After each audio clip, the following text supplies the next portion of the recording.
Welcome. How is everybody doing? It is January 21st, 2026. Not happy about that. And this is the RambleCast. I'm your host, Cody Toombs, and with me I have Corbin Davenport. Hello. Took you a second to get there. Yeah, there was no stream last week. I think Google Meet just might be lagging a lot. I'm on like the delay of like the TV correspondent in the field. Oh no.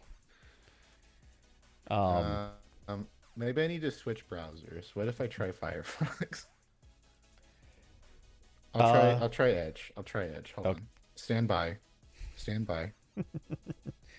We're off to a great start already. And you get to see me in green screen mode, so yay for that.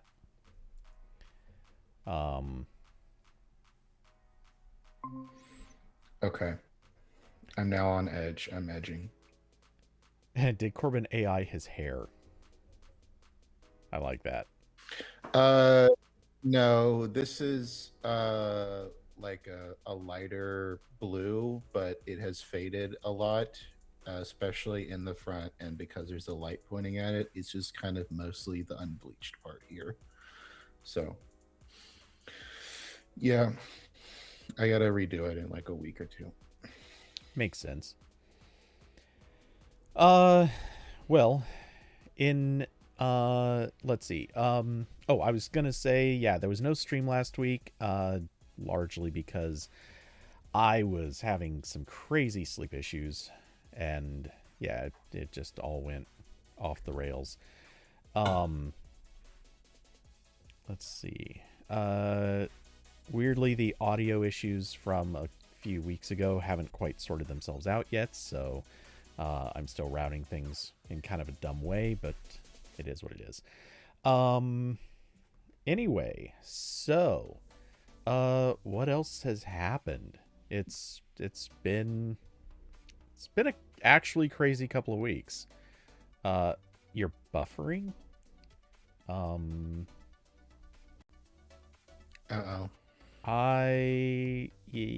Looks like everything's fine on this end, and YouTube is showing healthy streams, so if there's something wrong, I don't know. Test. What's that? I'm doing a speed test. Yeah, I've got 1,000 down. I don't know what the upload is. Yeah, this I don't think is. Well, I'm pretty sure it's not on my end. Everything looks like it's working okay. I'm not seeing anything else seems broken. To be normal. And Austin's saying it's fine for him. So I'm thinking this is probably just from YouTube to Alyssa. Is the MacBook Pro overheating? My MacBook Pro. In point of fact, it is a little warm, but it's not. Certainly not in overheating territory. I mean, I can see you buffering on my end, so it appears to be something with me. But my internet seems to be perfect, so I don't know what it could be doing. I have no answers here. Oh, this is weird. Corbin's dropping frames. I've never seen this happen before. You are dropping frames in OBS. You're not dropping frames on my view of you. I've never seen that. It's always the opposite. Huh. That's really weird. Does that mean it's my problem? No, that means for once, I'm pretty sure it actually is my problem. But that would explain why dropping frames. That wouldn't explain buffering for Alyssa. I'm going to see if there's a runaway task, because that's probably the problem. I love computers. I know. This is all so fun. Wait, why did that open that window? That one's fine. Okay, we're gonna try wiping out a couple of tabs that are taking up too much memory, and maybe that'll sort out a few of these issues. Man, this is a great way to start. Everything was, well, doing okay just a few minutes ago, and then promptly it all has to go crumbling down. Let's see.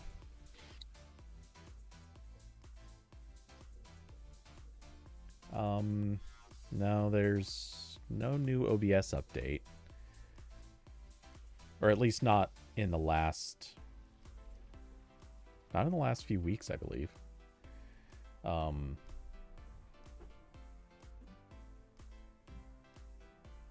I can't believe someone would assume that Cody updates his computer. Oh no, I update most stuff pretty recent, or as it happens, but okay, and we'll kill that.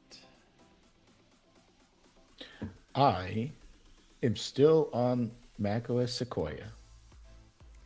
I have not seen Liquid Glass, and I don't particularly care to. Until there's a security patch that Apple won't fix on here, and then I will begrudgingly move. You know, just as a dumb little side note, I remember during the last Techathon when we had one of those tech discussions sessions, and I kind of had to laugh because somebody asked something about I forget the exact question, and I think it was Michael Kreider asked this. It was something to the effect of is there any tech or new thing or whatever that you've avoided, or that like you're not a fan of in recent history, or something like that. And I don't think his question was even fully out of his mouth when I just immediately spoke up and said Liquid Glass. And it was the disparity between people saying, oh yeah, no, I totally am avoiding that, or I hate it, or I don't want anything to do with it, and then the other half being like, oh no, like, why, what's wrong with it, we're totally fine. And yeah, it was an interesting division.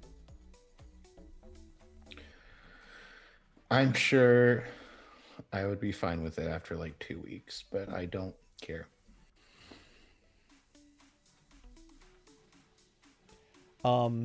Yeah, truth is, it's not that bad on Mac OS. At least with most of the settings kind of turned down or off or whatever. What I do adamantly dislike is they changed the border radius on Windows. And for anyone who's ever been a big like Magic the Gathering player, and you've seen alpha cards that had the old border radius on the card, and it's honestly just like, it's weird how a border radius on a card can be ugly, but it absolutely was on alpha cards. That's what it looks like now. Like they just, it is quite the border radius. It's too much. Honestly, it's way too much. It reminds me of I'm on season 3 of my rewatch of Battlestar Galactica right now, and in that show, most of the like papers and photos and stuff have the corners cut off, and it reminds me of that. Oh, that's rough. Okay, so I think there was probably an issue where I was hitting memory pressure on Mac OS, and that may have this may have sorted that, I think. I still see you dropping frames in the YouTube stream, but I think that might just be a thing that could only be fixed if I rebooted. Well, it might be a Google Meet thing, because as far as I can tell, my internet's fine, and I'm now using this through a Chromium browser, so it should not be anything on my end. No, I can say with confidence, this is actually definitely not you for once. That's good. Um, no, I'm 1,000% certain this is something where OBS is capturing the window, and OBS is dropping frames on the capture. Because Hmm. again, I can see you. You are not dropping frames to my eyes, like in the actual chat window. OBS is just not capturing all the frames or processing them very fast. Um, and it looks like it's doing fine with my webcam. So yeah, I think this is just OBS having trouble capturing the window, which means it's on my end for sure. Well, we can get started. Yeah. The the first thing I was going to mention is I have a new side project uh, that made some headlines. Actually, it was covered in the media far more than I would have anticipated. So it's called Just the Browser. It's at justthebrowser.com. It is a tool that helps you remove AI features, telemetry data reporting, sponsored content, product integrations, and other annoying things in web browsers. And I released it last week. It is a bunch of configuration files for Chrome, Microsoft Edge, and Firefox.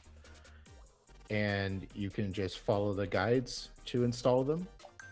Or you can use the fun setup script that does it for you in a few clicks. In theory, I'll get back to that.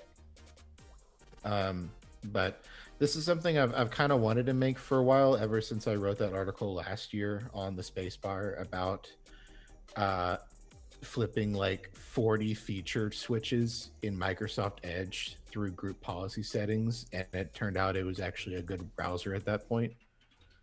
And I wanted to try to make that more accessible.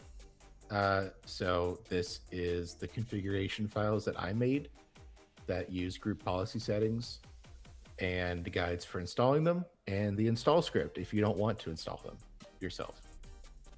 And the only magic here is that it's using group policies intended for like IT departments. So the things in Windows and that lets school computers be so locked down. That's what this is using. It's disabling a bunch of features as if basically you're your own IT admin for your computer is what this is doing. But yeah, it's a bunch of configuration files. It's definitely, I know there's been like some confusion with people seeing this and trying to figure out like why some things are left on.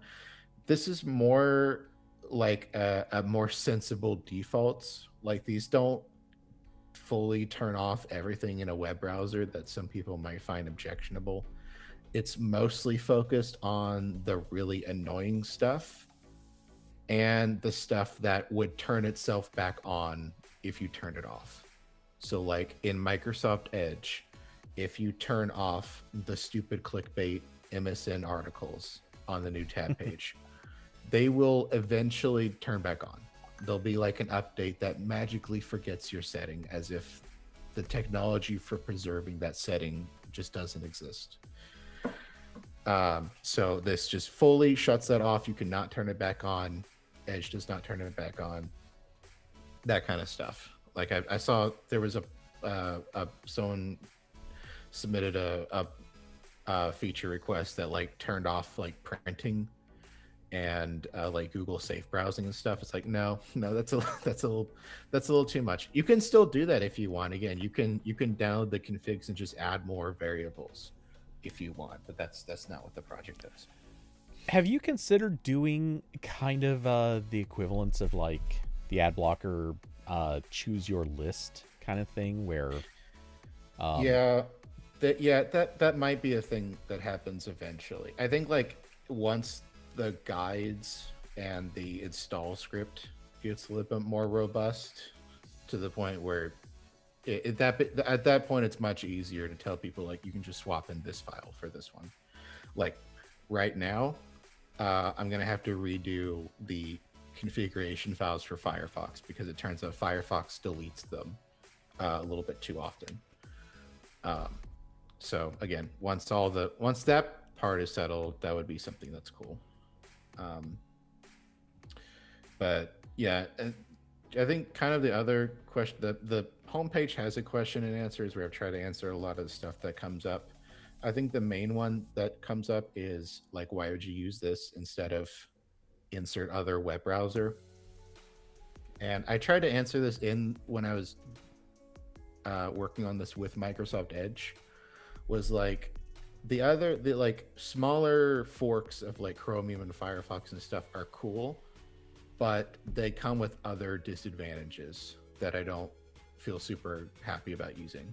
Like, especially on Mac, a lot of them are just not available or not signed properly because Apple wants $100 a year to do that. So like, I understand why, insert Firefox fork here is not doing that extra step for me as a Mac user, but it makes me not want to use it. Those downstream web browsers, they can be slower to integrate security patches.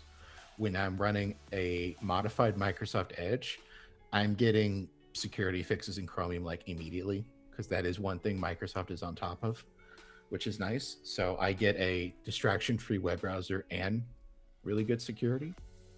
And, all the like DRM and stuff still works, which isn't always the case. So there's reasons to use a fork. I'm not saying that like the fork projects are dumb, but they're not for me. And this is just an attempt to make the normal web browsers a little bit less annoying. So right. No, it's a good project. And certainly I have a funny feeling that this will be one of those things that a lot of those browser companies will be looking at and going, okay, yeah, people are starting to rebel against stuff, and we need to find new ways to be evil.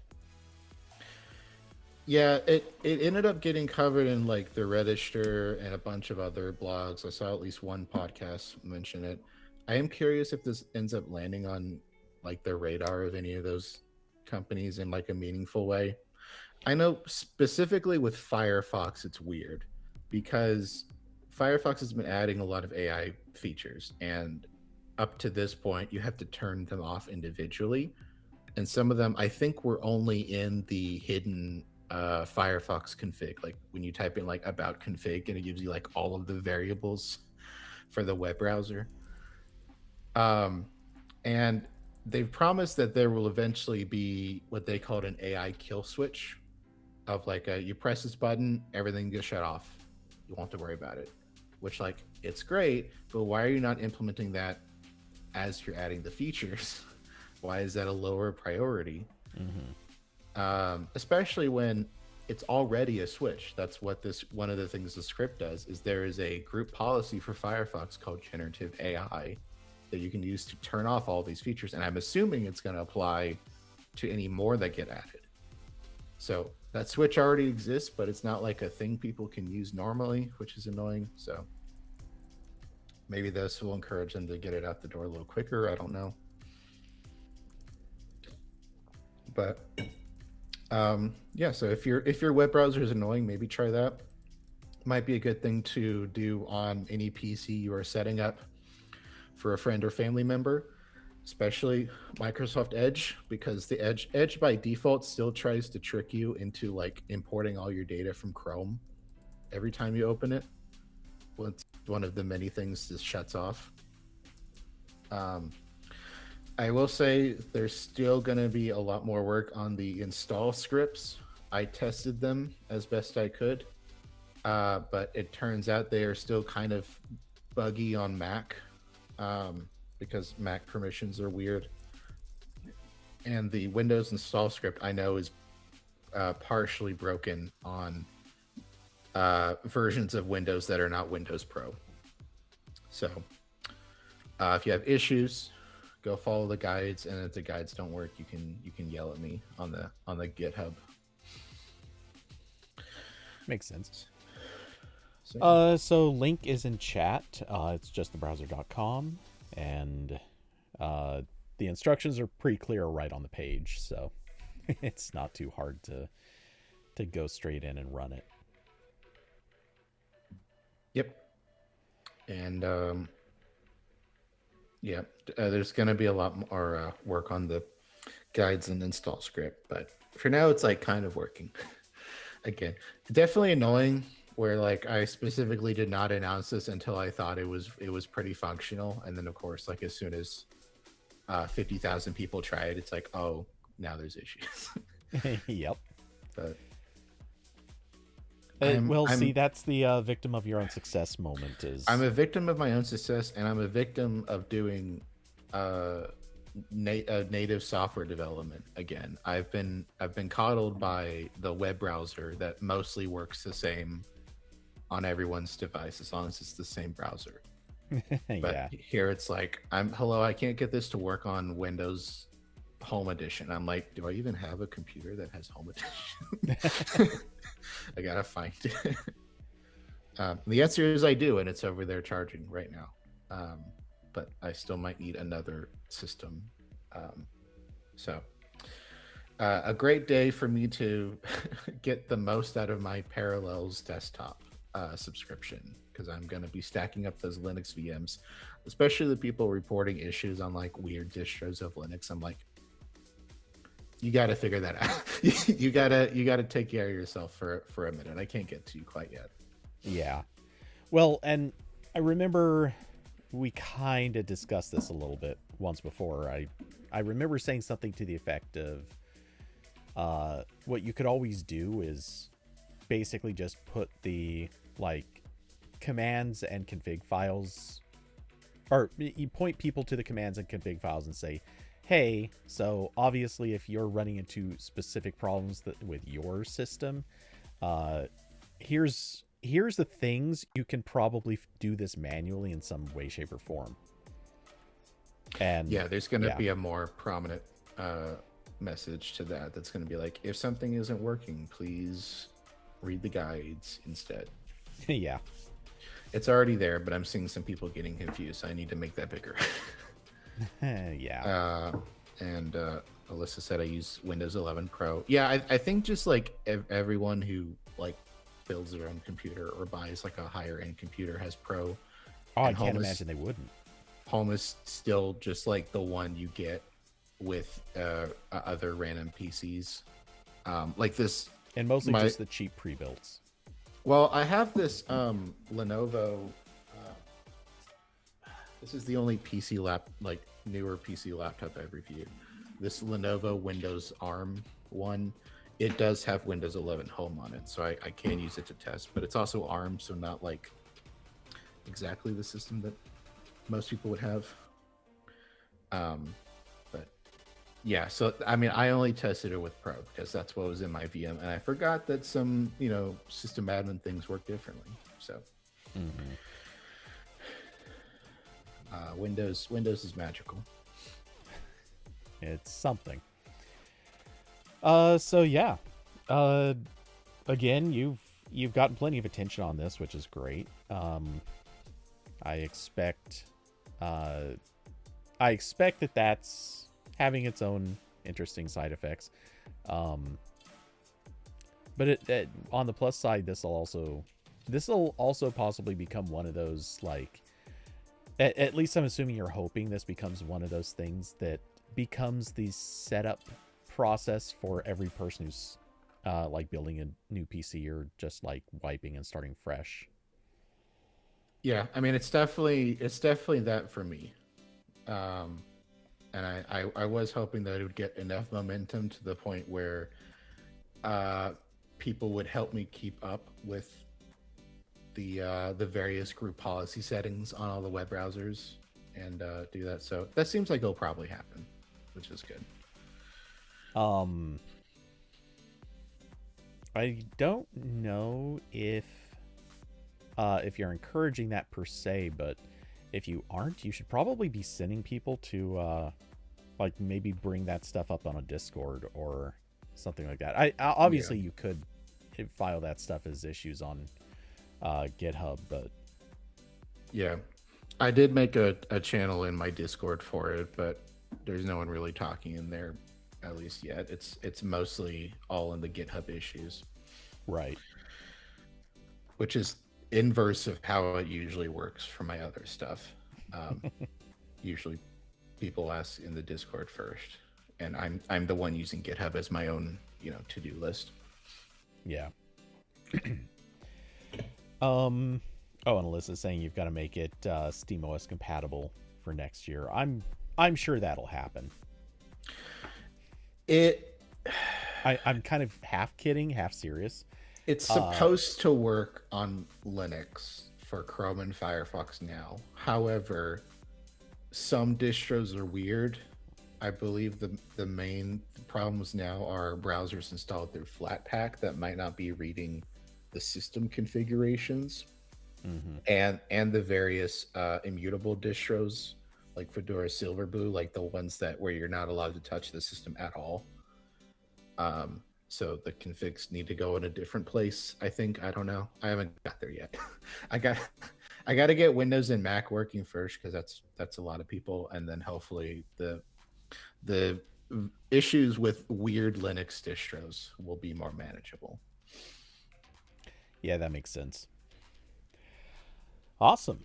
And there's still the guides. If you're installing Linux, you can follow the guides. I don't need to hold your hand. Well, I don't know. These days, it feels like there's more people who are installing Linux who actually do need their hands held. But yeah, that's a hard thing to do. And speaking of needing help, yes, Verizon needs some help, guys. They don't know how to turn the servers back on when they turn off. In case you missed it, last week, Verizon had a nationwide outage for pretty much an entire day. I forget what the exact time frame was, but it was like more than a few hours. It was regional, so like not everyone had problems, but a lot of people did, and it resulted in a lot of phones just showing like an SOS in the bar, like indicating you have no cell service. We're going to try to connect the satellites so we can find them. And when this started, oh yeah, Alyssa said came back from me around 4 or 5 p.m. U.S. Eastern time. Yeah, I know.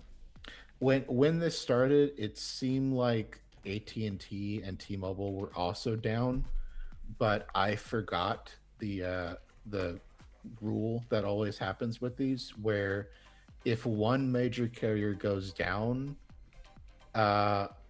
everyone assumes that the others don't work because calls and texts to that one stop. So like if Right. I'm an AT&T customer and I'm trying to text someone on Verizon and my texts are failing, I'm going to naturally think, oh shit, AT&T is dead. Because that's just how this all works. You don't know who's, which part of that is failing from just texting or calling.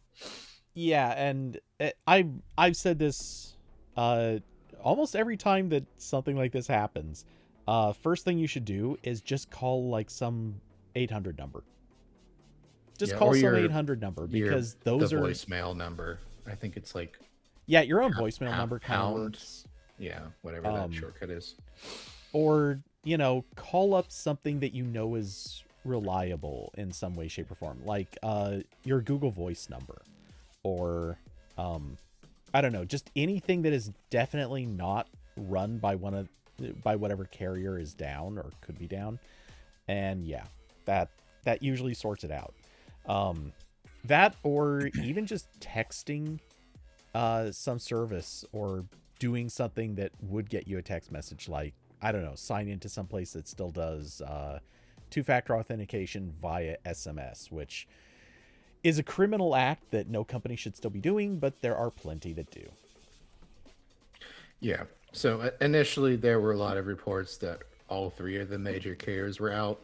I wrote one of those. Sorry, I was spreading fake news briefly.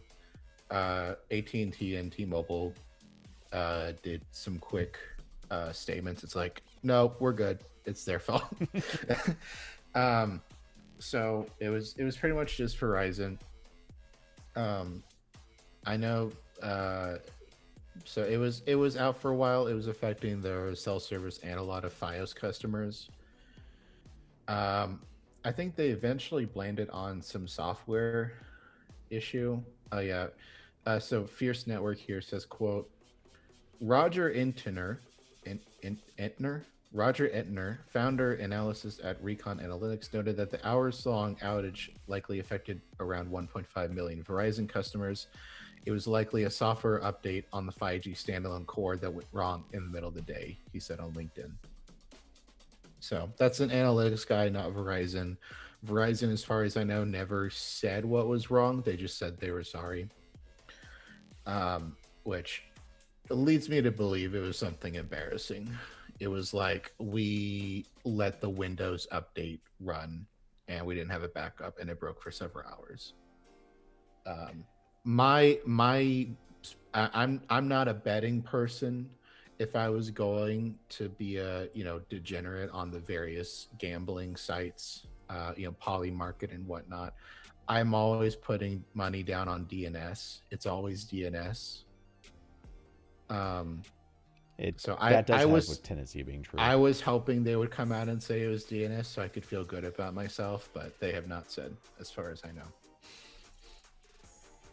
So, in what has to be the wildest of coincidences, I was listening to a podcast. I'm always perpetually catching up on these old podcast episodes from just some podcasts that I've listened to.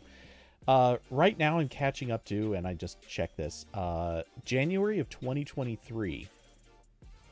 And coincidentally, Verizon had an outage in January of 2023 also. Which the people on that podcast were making light of and kind of mocking.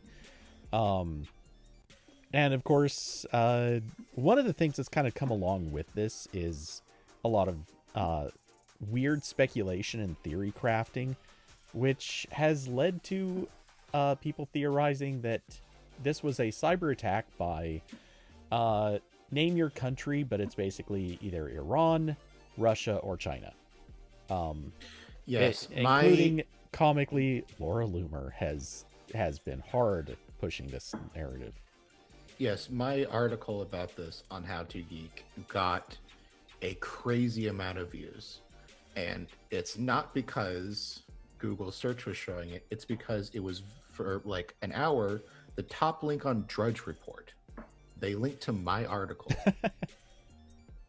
Again, and their homepage at the time, half of it was about Iran. So I'm thinking that they thought, or they wanted to push the idea that Iran was sabotaging our telecommunication system.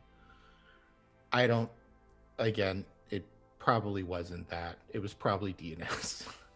But I got a lot of views out of it, or rather my employer did. So that's nice. I think under normal circumstances, I would not want to be on Drudge Report. But they were so confused, they gave me a backlink. So,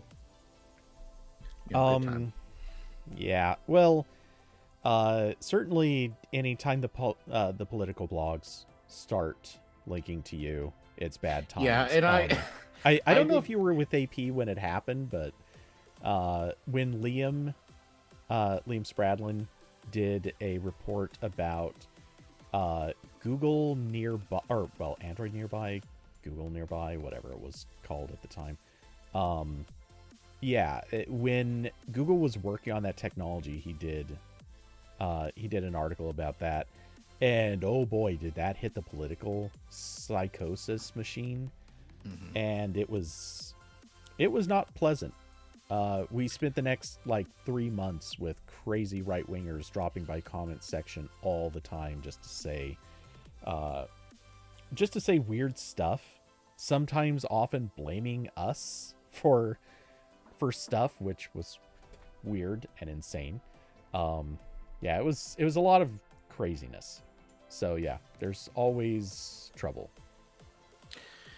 Yeah, Yeah, I before I saw that backlink, that article did get two comments that I thought were weird. I forget what they said. One of them was about something about the government, and then the other one was racist.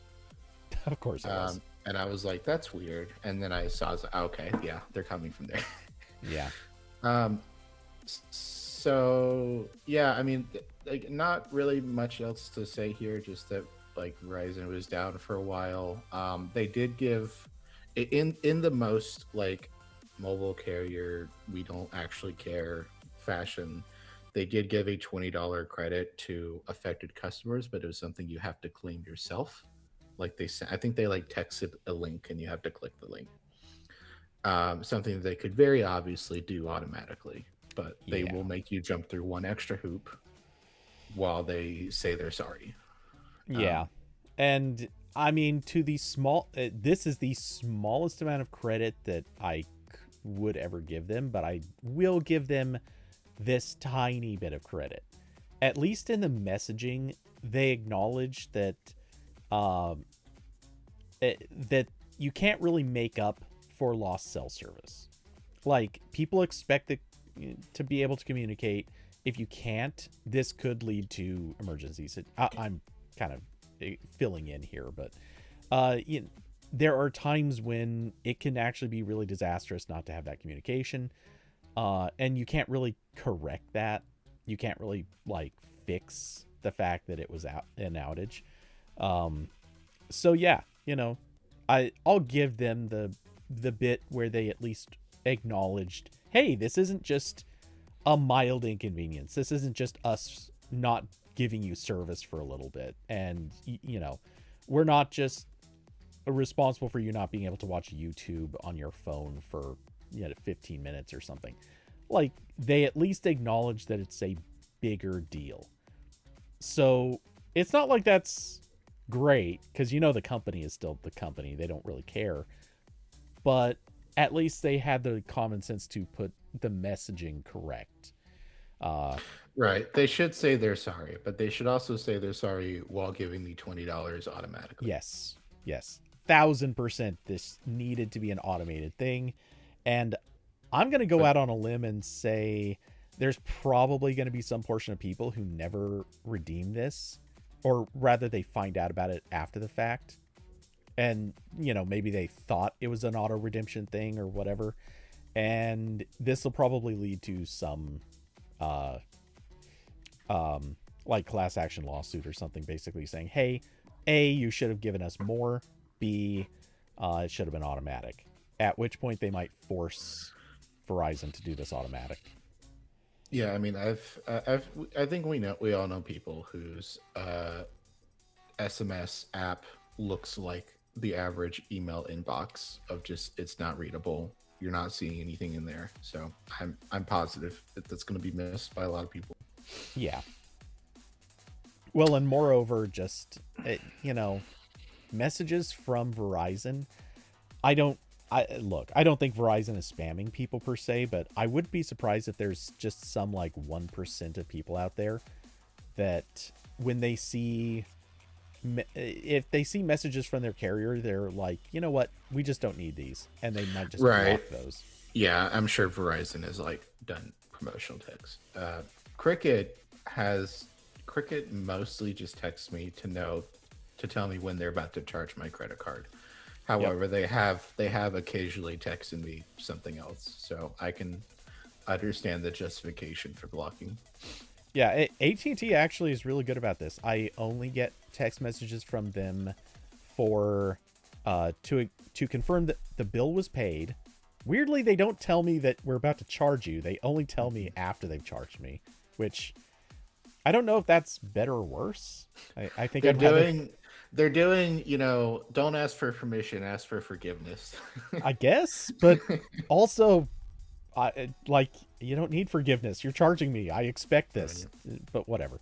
And then the only other times I think I've gotten anything from AT&T, it's either like when I've done something with the company, like ordering a new phone or something like that, or it's like, hey, there's going to be a service outage, or there was a service outage, which actually I don't think I've even gotten text messages for that. Um, and so yeah, it's like legitimate things. 100% everything I get from AT&T so far has been pretty legitimate. Um, but I don't I don't have any faith that'll always be the case. And I don't know how I just don't know how Verizon is with this. But it seems like the type of company that would be a little more willing to spam you. Whereas, I think we all know T-Mobile's definitely the company that is spamming people. Let's be honest. Out of the three, they're definitely the one that is spam forward.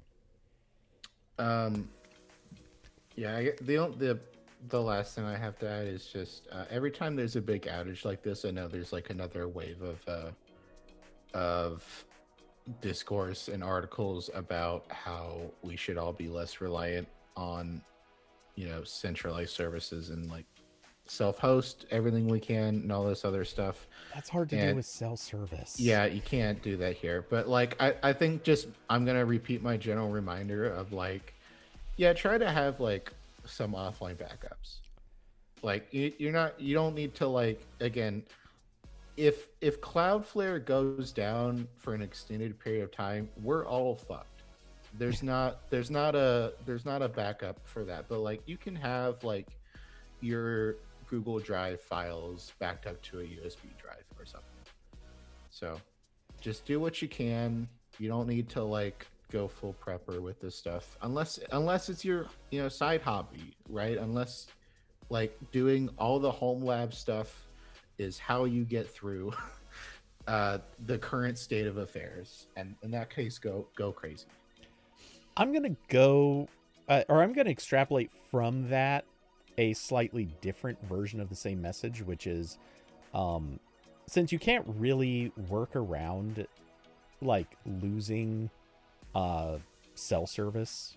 I mean, obviously you could rush to another carrier and get service from, I don't know, however many different carriers if you want to. If I had infinite disposable money, I would have another SIM on a different network, but outages are so infrequent, right? And not lasting enough, that's not worth it. Though as a side note, if you travel through territory where you're likely to lose service from one or more carriers, then the arguments start becoming a lot more valid for maybe getting separate options. But that's not where I was headed with this. I was gonna say, if your only means of communicating with a particular person is by phone, solve that. Go through your contact list, and anyone you care about being able to call, try to get an email address for them, or anything like that. Signal, FaceTime.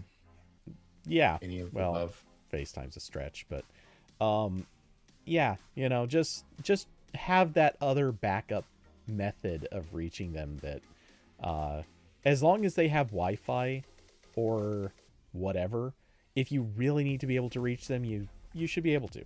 And obviously don't waste time doing this for everybody. Just do it for the people you actually think you might ever need to call. Yeah. And then, to some small extent I have done this, and it's actually been worth it on a couple of occasions. To be fair, it's usually not for service outages, though. It's usually because some person is like, oh, I need to get a new phone number for whatever random reason, and then they just change their phone number and they're stupid about it, and they have no good way of telling people. So yeah, that happens. Yeah, I mean, that's just a good idea for any service. Yeah. Like, tomorrow Discord could just delete my account if it feels like it.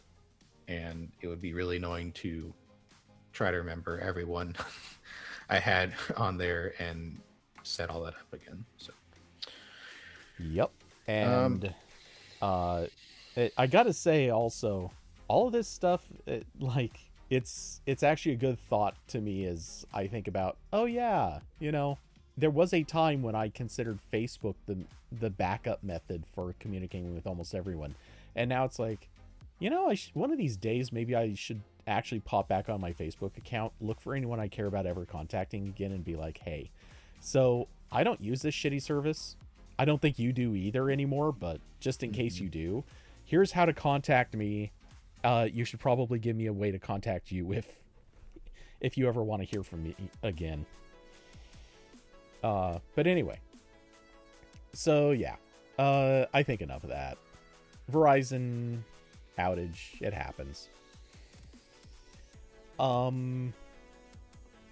Let's see. So we're gonna do a little bit of AI talk, but we're starting with the fun one. Matthew McConaughey has decided to trademark his likeness for the purpose of basically blocking AI from copycatting him, reproducing him, or otherwise doing the bads. And I love it. I love it. I am so into this idea. I really wish everybody had the money to immediately make this happen. That being said, I think inherently this needs to become basically law of the land as it is anyway. It should just be an automatic thing that the likenesses of any particular person should automatically be effectively copyrighted and trademarked.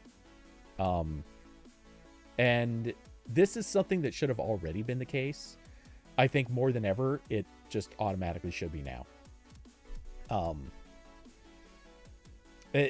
don't think there's really a lot more to explain about this story, so this is kind of just opinion territory now. But Corbin, do you have? I mean, I like at the end of this article, it mentions that he's an investor in 11 Labs. Yeah.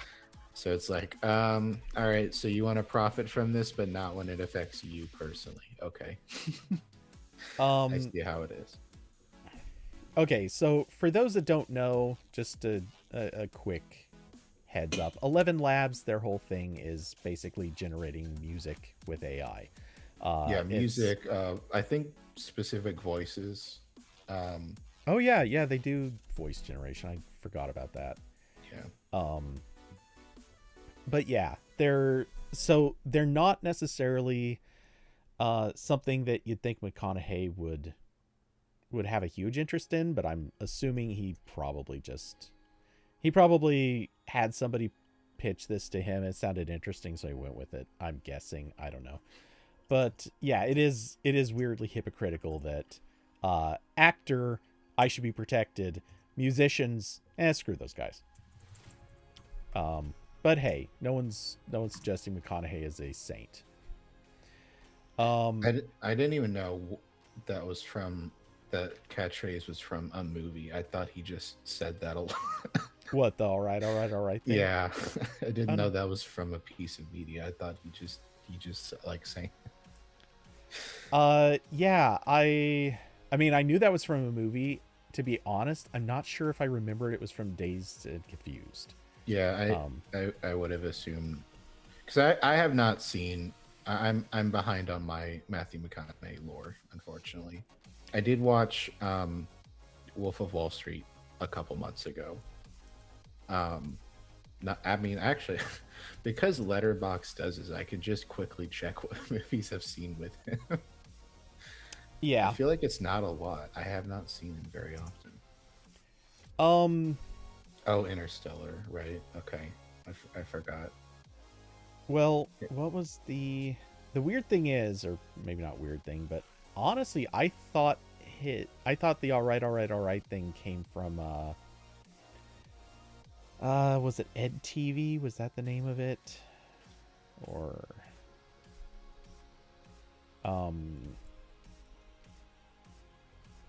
this podcast is now about Matthew McConaughey exclusively. We're done.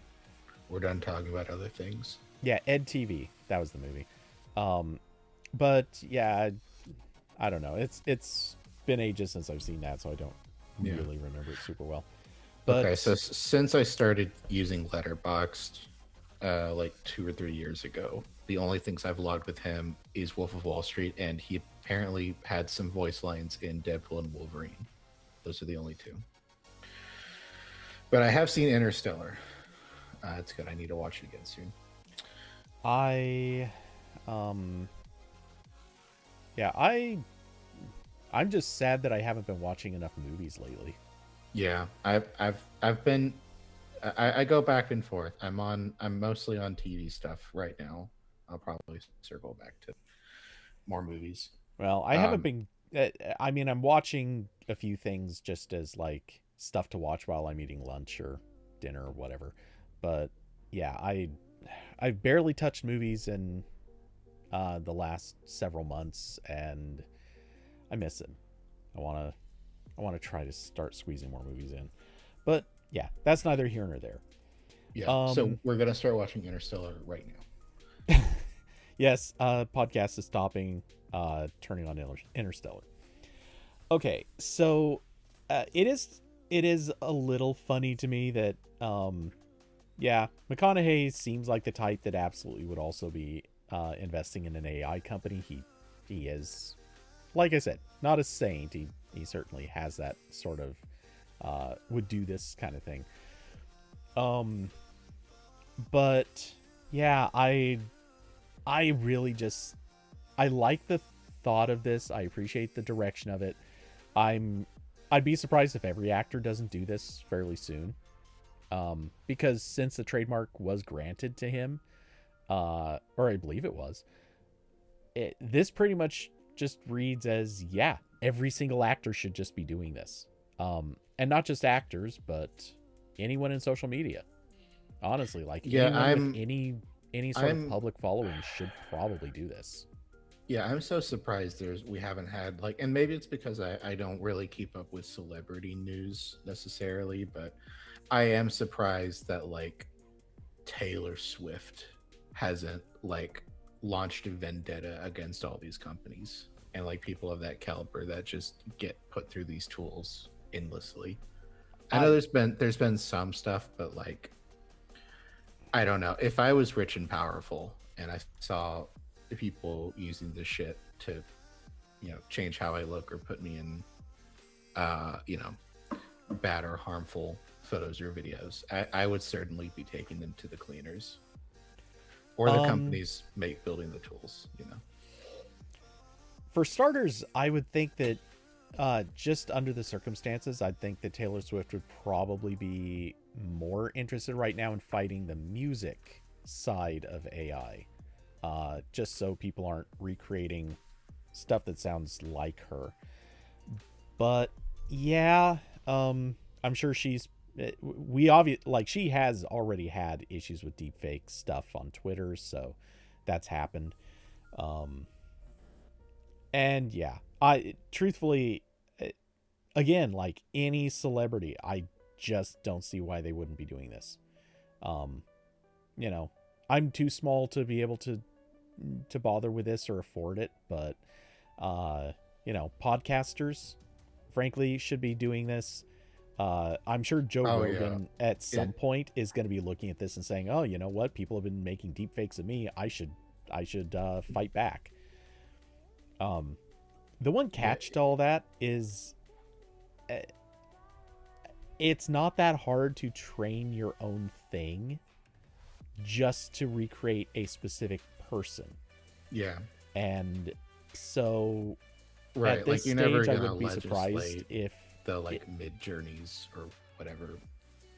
Mid Journey's not local, but like there's other local models like that. Stable Diffusion, yeah. Yeah. I mean, and that's for images, not for video and audio, but there are systems for doing video and audio. And even before this rush, there were tools you could run on a pretty beefed up PC to generate deepfakes, which I know because people were using them for fun movie edits. Yes, they're sometimes these can be used for good. Well, you say for good, but I'm going to relaunch my complaint again over, and I will never let this rest either. all the trashy channels on YouTube that make so-called fan-made trailers. Yep. I look, I have reported Straight to the so gulag. many of these to YouTube. Because frankly, I consider this one, it's the worst kind of clickbait because they never like put that this is fan made or anything like that in the title, or even if they do, they bury it at the end where it obviously always gets cut off. And it's gross, it's misleading, manipulative, dishonest, and sadly, lots of people believe it. I've seen whole articles written by like relatively major well, I say news outlets, but like entertainment news outlets that actually seem to have been tricked into thinking, oh, here's a real trailer of some movie and it's got, I don't know, name some combination of like 6 major stars, and they got duped by, I mean, we're talking about AI right now, but a lot of times it's not even AI, it's just somebody like clipping scenes from other material that some actor was in. And yeah, people are totally buying into this stuff. I'm sorry, but we have enough misinformation in the world already. Can we maybe punish people who are doing it on purpose? Like, willful misinformation needs to maybe have something done about it. I like Carson's suggestion. I need a Cody AI to the RambleCast when Cody sleeps in. You wouldn't need a Cody AI. What you could do is just get a looping video, but the segments are sourced from like rambles from like a year or two ago.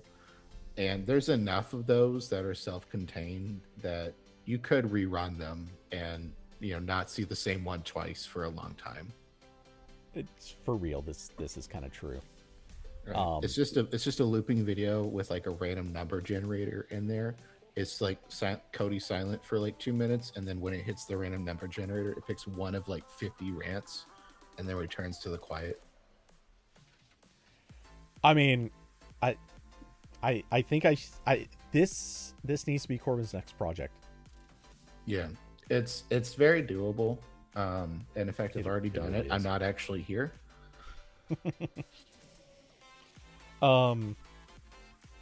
And to be fair, news seems to happen on a cyclical basis anyway. So almost every rant that we've had over the last, oh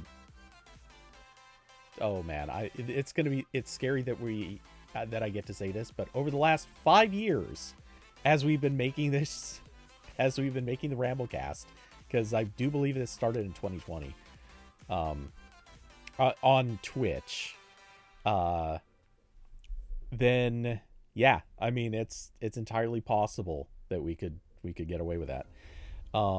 Yeah, the next, I mean, every time there's an outage, we can just cut in the name, and it'll sound a bit weird. It'll be like, hey, did you see that Verizon it went down again? That was crazy. And then I can tell an anecdote about, I'm listening to a podcast where it also just happened in 2023. Yeah. None of that would be false. Yeah. Okay. So moving on to the bad side of AI generated crap. Elon Musk is doing the pedophile thing again. And so, by the way, this is basically a topic from last week. But since no stream last week, it made more sense to talk about it this week. And I honestly, this was too big to just move past it. I think we just needed to at least acknowledge it and have a few comments here and there.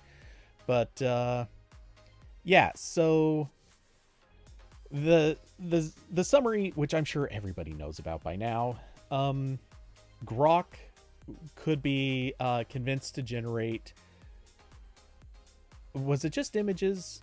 I thought there was video too, but maybe it was just images of people, mostly celebrities, in bikinis or sometimes nude, and was also able to be convinced to do the same for minors. Mm-hmm. So effectively making kiddie porn. yeah, this is the world we live in, where the world's richest man does not face any sort of consequences for the systems that he encourages to exist. So the extreme summary of what happened since then is basically Elon, or Twitter, whatever, popped up saying, "Oh, we swear we're not going to do this anymore." And then it turned out that was not really true. They actually kind of changed the strategy. So instead of saying we're not going to do this anymore, they're only going to do it if you're a subscriber.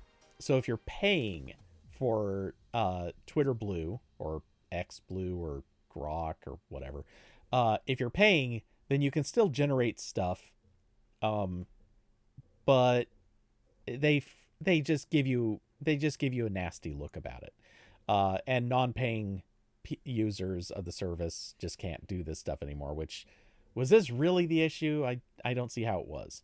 To make matters stupider, they also implied, or not implied, they actually said outright that they're going to geofence the functionality.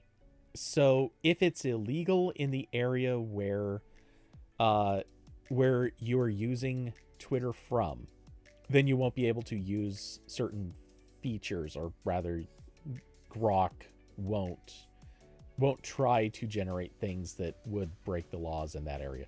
Now, of course, it's not hard to get Grok to work around that. That's besides the point. Yeah, I think if I can try to put together the timeline in a slightly more concise way, it's just that people were using this tool to make, explicit images. I don't know if it would be technically categorized as revenge porn, but in that same category, and including of minors, like you said. And there was the tiniest bit of pushback against it, like a couple countries threatening to ban the service. And again, not a lot of pushback because the owner is Elon Musk, and any country banning Twitter right now would get like every fucknut in the United States federal government annoyed at them censoring our glorious companies, whatever. And so against that pushback, they locked it behind a paywall, which is like, okay, great, so you can still more directly profiting from the illicit image generation. And then in the areas where there is explicitly laws about this stuff, which I don't know which areas that is, I'm gonna guess it's not very many, they are geo-locking that. But again, I'm sure a VPN probably gets around that. They don't seem very inclined to actually lock this stuff behind, so it's all gross. I saw, reason number 500 to just stay away from Twitter like as much as you can. It's gross. In a better world, this would have been grounds to just immediately block this on like a country level for other countries. But I don't know. And it's another thing where like I saw this happen, and then I saw the Verizon outage happen, and I was trying to find where all of the different carriers status pages are of like, are you down, again, like every company has, like Microsoft and Apple and stuff, they all have like web pages where they say we're having an issue, here's our report about it. And I tried looking that for all the carriers, and most of them don't have that, but like Verizon was putting like entire threads on Twitter. And I'm like, why is your only place you're communicating a nationwide outage on the fucking porn generating website? What are you guys doing? I don't get it. It's crazy.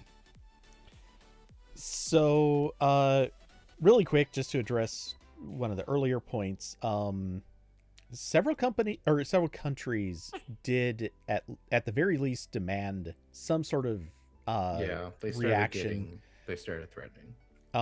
And I Engadget covered 28 advocacy groups called for Apple and Google to ban Grok, which, okay. They didn't, which is, I think, the big problem.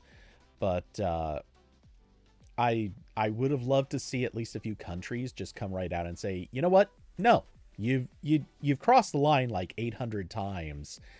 The line doesn't get to move that many times. We're done. Your app and service are going to be banned in this country. That should have happened by now already. And the mere fact that when all this happened, Elon's immediate reaction was to laugh about it and make fun of it rather than say, hey, we're really sorry. This is absolutely not intentional. It's something that, yes, some users did, and it's not supposed to be allowed. We're doing extra things to prevent it. Like, that would have been the correct thing to say. Instead, no. Rich piece of trash decided to just laugh about it and say, nothing happened. No big deal. And notably, at least California is apparently trying to do something direct about this. So, hey, giant economy and relatively significant to the overall world. So maybe California can make something actually happen here.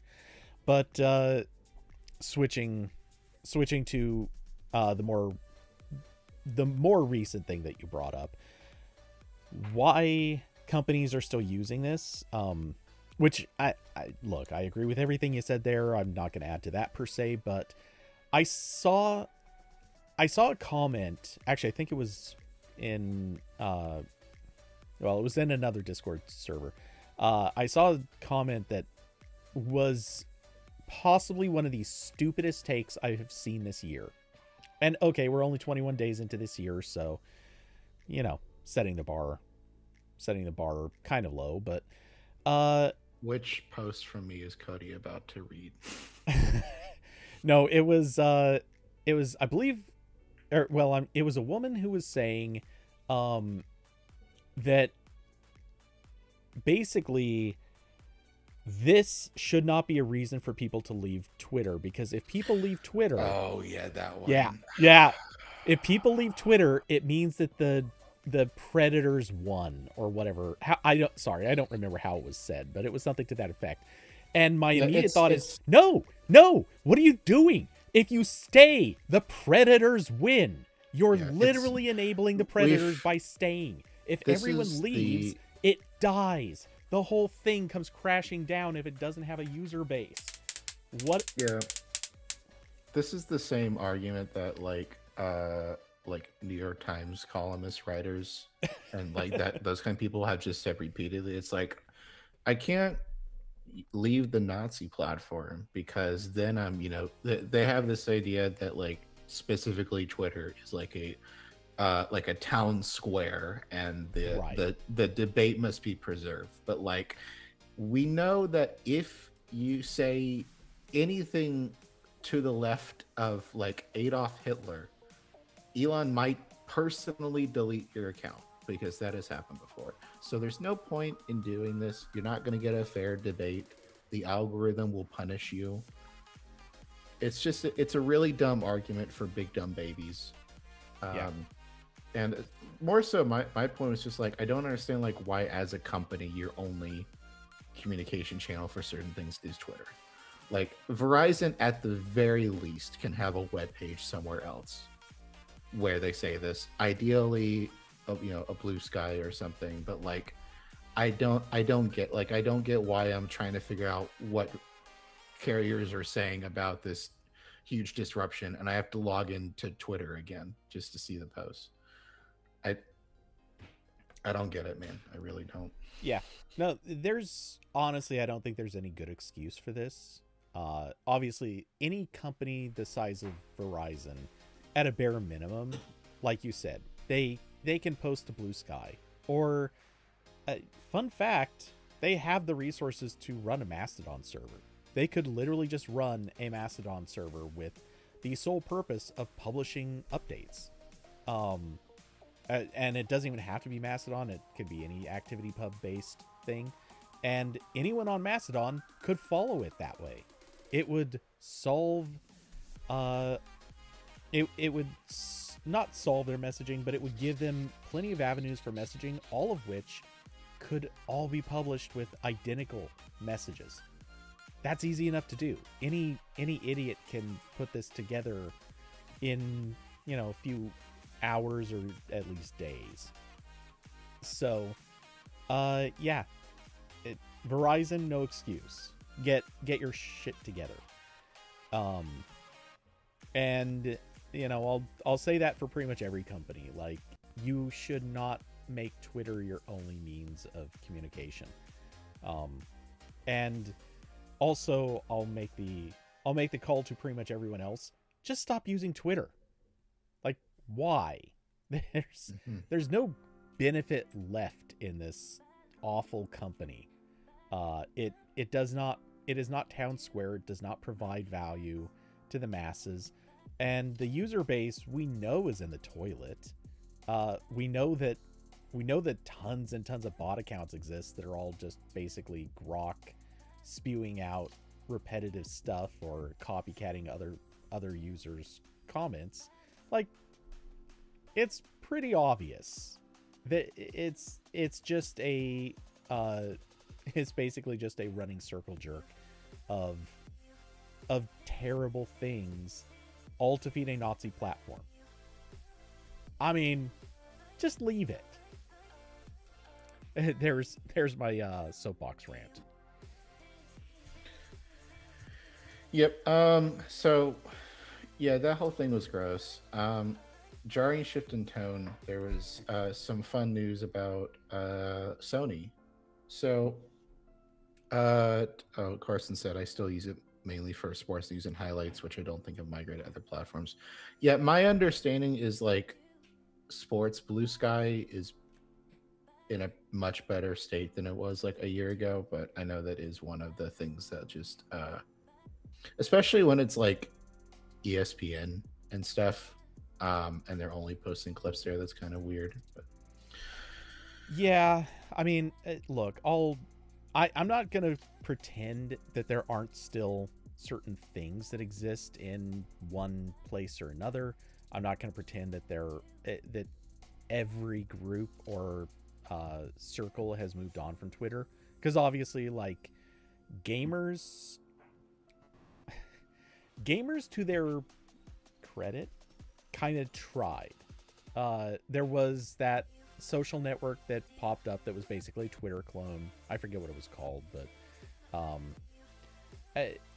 they popped up back in, back when Twitter was purchased, and yeah, it attempted to bring them over there, and it actually did pretty well for a short period of time. And then they had a massive data leak. The two developers, because that's all it was, apparently started running into lots of trouble fixing bugs, maintaining it, etc., and the whole thing basically crashed and burned within like a couple months. And obviously gamers have attempted to move to Reddit and a couple of other places, and that works for some. It doesn't work for everyone. It is what it is. And the same is obviously true with sports. The same is obviously true with a few other large cultural groups, I guess. I don't know what word to use there. But at the same time, it's worth just trying to cut as much out as possible. Like, I would even go so far as to say, if it is an option, at the very least, if you are going to use Twitter, start decreasing the accounts that you follow. I think that is the strategy and tactic that at least makes it more effective. So, for example, if you like to follow tech stuff, go over to Blue Sky or Mastodon and follow tech people there, and then make a point of unfollowing them on Twitter. And then do the same for any company that moves to somewhere else. Stop following them on Twitter, and the more that they see their numbers declining, the more they see that Twitter is just becoming an emptiness, then it starts weakening that hold that Twitter has, and it reinforces, like, its positive reinforcement for those companies and whoever to start publishing elsewhere. And at some point they will look and say, oh, enough people have done this that our following on Blue Sky is 10 times what it is on Twitter, and we know that most of those accounts left on Twitter are probably just dead accounts that haven't unfollowed. There you go. Like that's how we fix this problem. That's how we win this fight. So yeah, that's my suggestion. You already have Elon and End Witness blocked.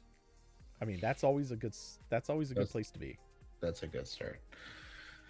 So yeah, Sony's doing stuff. They announced, actually, Sony's kind of not doing stuff, but Sony's doing less now. Yes. Sony announced this week that they are shifting their Bravia series of TVs. Basically, the Sony's Bravia's TVs are moving to be majority owned by TCL, I believe. Yeah, TCL is taking 51% of it. Sony gets the remaining 49%. They mentioned that once everything is squared away with the various regulatory agencies, TCL is going to run it. They're probably going to do more investment in the panels. I think I saw somewhere that like Sony already doesn't really make its own TV panels anymore. They've been using ones from other manufacturers. So they've certainly scaled back. My understanding, and maybe I'm wrong on this, because I haven't been following this for at least a few years, but I believe Sony was still making some panels, but it may not have been. It was for specific technologies, so not necessarily, let's say, I think they were making OLED, but I think that some of the newer types of OLED they weren't. And I'm not sure if maybe they're still making panels for like monitors or various other types of things, but maybe like their TV line may have been shifted away from that. Regardless, yeah, the thing to take away from this is the split is going to be basically let's see, do they actually list it here? Well, I found the press release. I'll put this in the YouTube chat. Yeah, that I was wondering where that was going to be. It says in here, the two companies have signed a memorandum of understanding to confirm their intentions to establish a joint venture that will assume Sony's home entertainment business, TCL holding 51%, Sony holding 49% of shares. It will operate globally, handling the full process from product development and design to manufacturing, sales and logistics, and customer service for products like televisions and home audio equipment. Sony and TCL will blah, blah, blah, blah, blah. That's just business stuff. They will utilize TCL's advanced display technology, global scale advantages, industrial footprint, end-to-end cost efficiency, and vertical supply chain strength. And the products will continue to have the Sony and Bravia name, even if they're... This actually didn't cover the part that I was trying to find, but sorry, it does. You actually skipped the part of the sentence that did. The new company plans to advance its business by leveraging Sony's high-quality picture and audio technology cultivated over the years, their brand value and operational expertise, including supply chain management. And to put this into, I think, more clear terms, Sony is going to be the one providing sort of the chips, technology, all the stuff that would exist on, let's say, the main board that is behind the display panel, whereas TCL is going to be doing the display panels. They're more equipped to handle scale and manufacturing. Basically, they're more efficient, so on and so forth. So that's kind of where the split is. Sony's going to be doing the technology side that doesn't involve the panels themselves, and TCL is doing the manufacturing and displays. that's, and obviously both of them have some supply chain and some other like business side stuff that they're bringing to the table. And very crucially, they're taking the Sony Bravia branding, which that's the part I find a little surprising. Sony Bravia branding is going to be all over this, but Sony is the minority stakeholder. That blows my mind.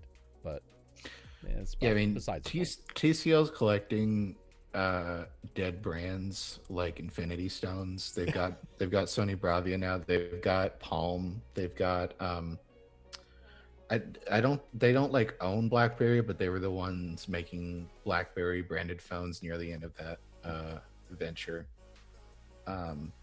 It's funny. Now, I guess what I'm curious, the only thing I'm thinking of here is are the Sony has always used like Google TV, Android TV, right? I wonder if they're going to stick with that, because I think all of the TCL TVs I've seen are Roku. I know they make models with other OSs, but I don't think that's their main thing.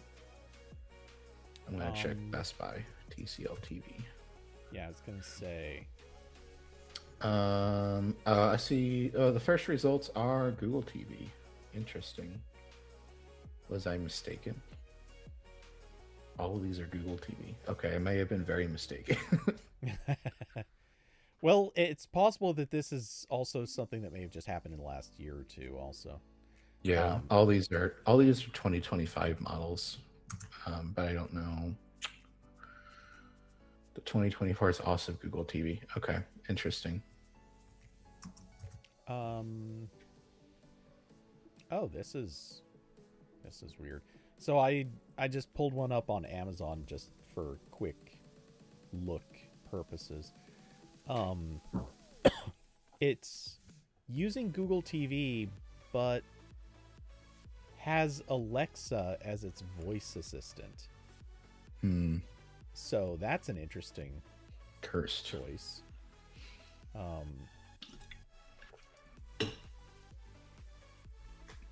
But yeah, okay, it definitely says it's Google TV for the Smart TV OS. So I guess that doesn't need to change then. Yeah, I guess that's kind of perfect for them at least. And you know, it's not like I have a quest to do this or anything, but I'm fairly convinced that Roku's in their downward spiral stage, so probably I think not gonna see too many things choosing to go with Roku after this. But I could be wrong. You never know.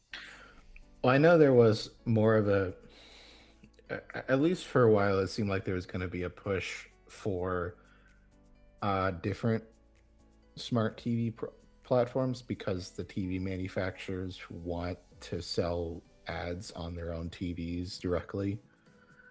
I know that was the main pitch of the TiVo people. The TiVo people were building like an Android TV fork, and the entire thing was like, you get full control. Like, you know, we're not putting stuff on the home screen like Google is.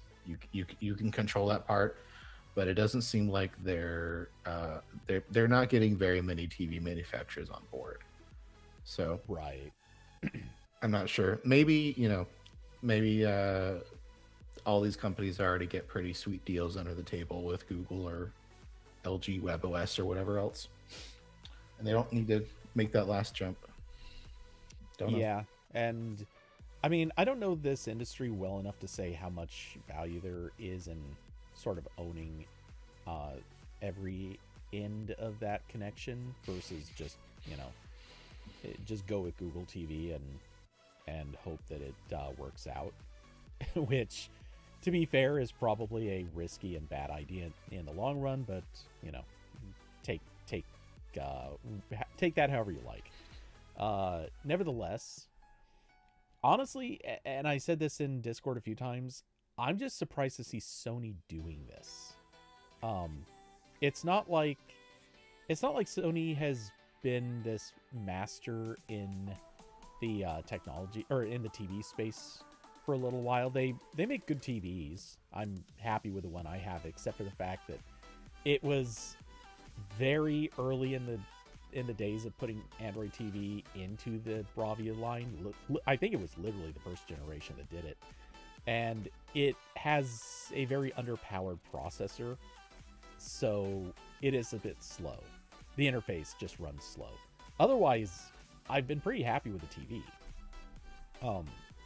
And I'm sure that that aspect has improved, and I suspect that that's the stuff Sony's probably going to be bringing to the table in this venture.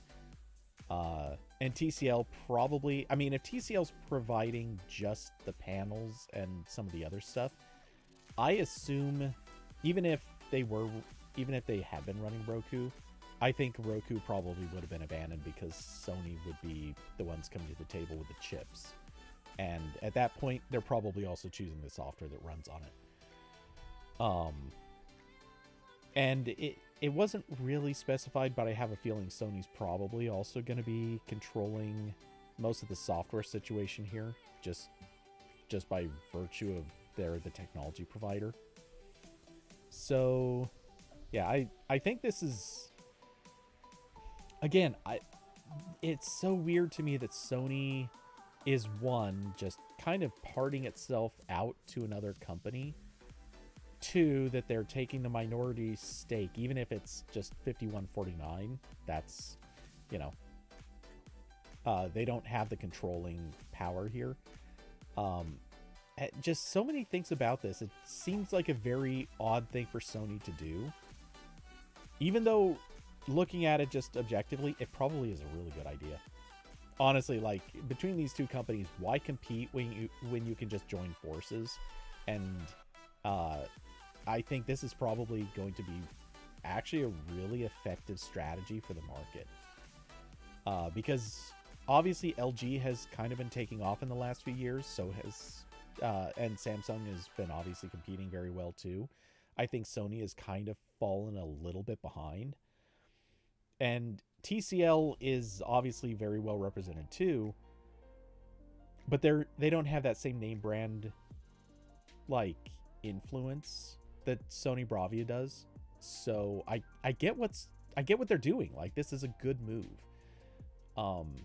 And it's obviously going to save a lot of money for the two companies as each one brings things to the table.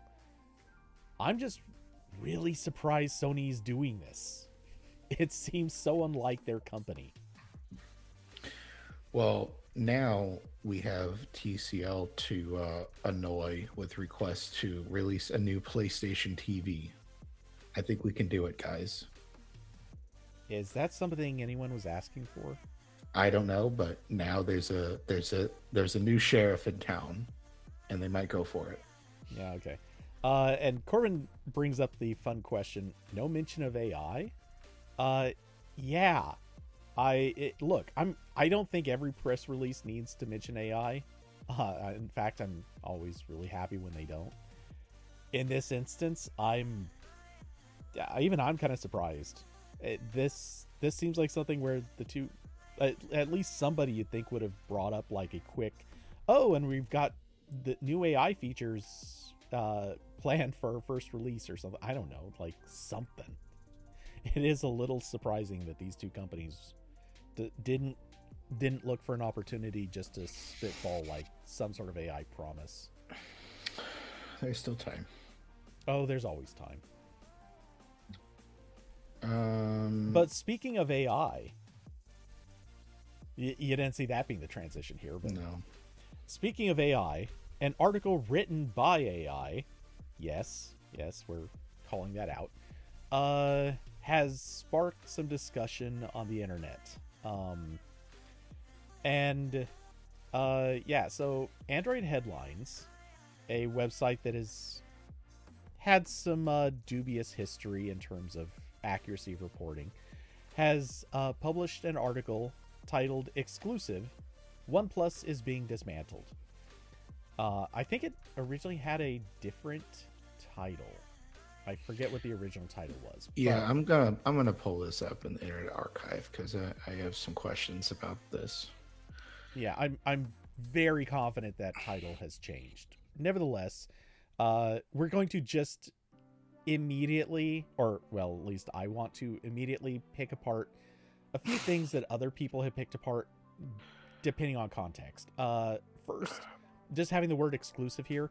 If you if you read the article, there's nothing here that is exclusive.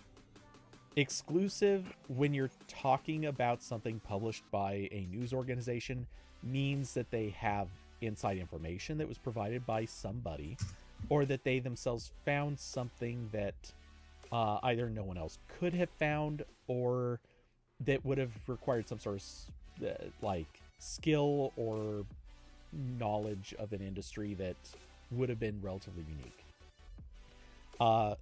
Or something was provided to them by the company. None of these things are the case. Just to get that out of the way. So the word exclusive, for anyone who's, yeah, that's kind of BS anyway. And if you read the article, you also will know nothing in this was based on information from OnePlus. So just getting that stuff out of the way right now. Everything here is in some way, shape, or form basically inferred by something that somebody knows about. Like, just public information. Let's say how many units OnePlus has shipped, how OnePlus has held press conferences, things like that. Like, everything's based on that kind of information. All right, Corbin, go ahead. Yeah, so while you were talking, I just found another thing that's incredibly stupid about this article. So, yeah, I saw this yesterday, and it was immediately weird. Number one, it was written very weird. I don't like going down the whole, like, was this written by AI or not? How many M dashes does it have? Because like you can't like really tell, but this one especially loved doing the it's not X, it's Y thing. That's like there's like 40 of those in this article, and also a lot of M dashes, but I will not give them M dashes. I love M dashes. I'm not going to change because of AI. Why do I have to change? He's the one who sucks. Yeah. Anyway. I that was one of the things, like when people started saying, oh, here are big red flags that you can tell something is AI. When everyone started saying that, and the first thing everyone said is, oh, there are always a lot of M dashes. It's like, bitch, go back and read my articles. I've been doing this for like 5 years. It's just a thing that if you know how to write, eventually you start using M dashes more because they're great. It's either you can either use M dashes or fuck, I don't even know what the other one is called. That's how little I use them. Semicolons, yeah. Which either technically those, the two are not interchangeable, except every single writer on the internet absolutely treats them as interchangeable. Yeah. Anyway, so okay, it was pretty noticeably really quick. Like you just looked this up. What was the old title? The original title from the Internet Archive is exclusive, all caps, title case. OnePlus is being dismantled. Oh, that's it? Yeah. So they didn't change that part. However, I did find other things they did. It's change. just really weird because the URL is literally has the word exclusive, OnePlus, and collapse. It's surprising collapse doesn't appear in the title. Yeah. So this was written weird. Number one, definitely partially written by AI. They did not say that at first. This article was also weird because reading it, I was trying to figure out like what information do they have, like what's the change, what happened that made you publish an article that says OnePlus is being dismantled. Okay, so before we get into that, just hold your thought. Okay. I really quickly want to like mega summary this, or micro summary this. The short version is the article is asserting that OnePlus is in the process of being basically taken apart piece by piece with various things, either like various offices basically losing people who are working there. It's asserting that they're basically killing the brand by virtue of like just various places where they used to make sales. They don't make sales anymore, and therefore they're pretty much just not trying in those areas anymore. And that a lot of the process is kind of mimicking a pattern that we've seen with other companies, including LG, HTC, et cetera, et cetera. I'm not going to bother listing them all. But basically, OnePlus is kind of going into that same process where smartphone companies tend to start closing their doors and lining up to make their exit. So that's pretty much the whole premise of the article. We may talk about individual details in a bit, but yeah, that's the crux of it. Corbin, go ahead. Yeah, it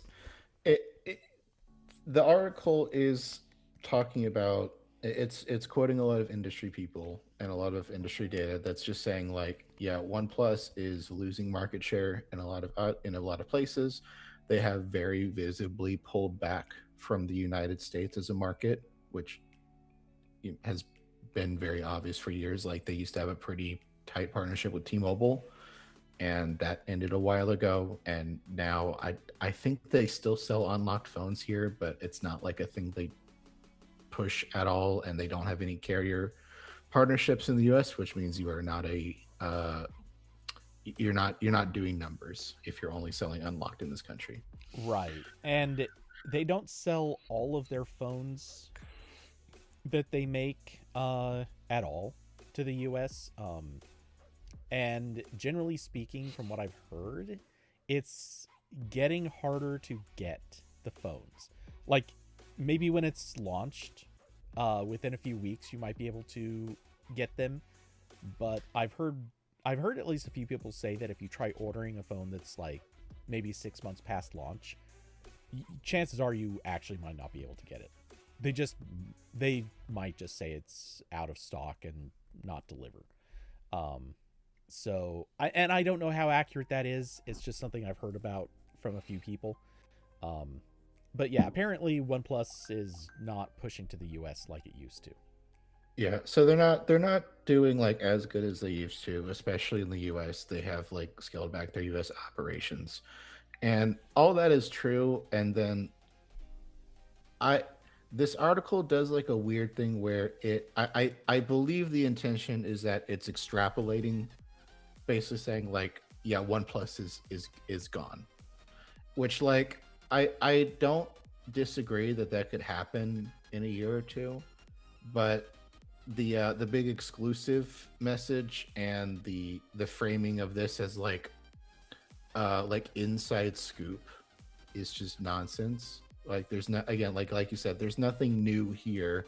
This is just a collection of what's been happening for the last couple years. Mm-hmm.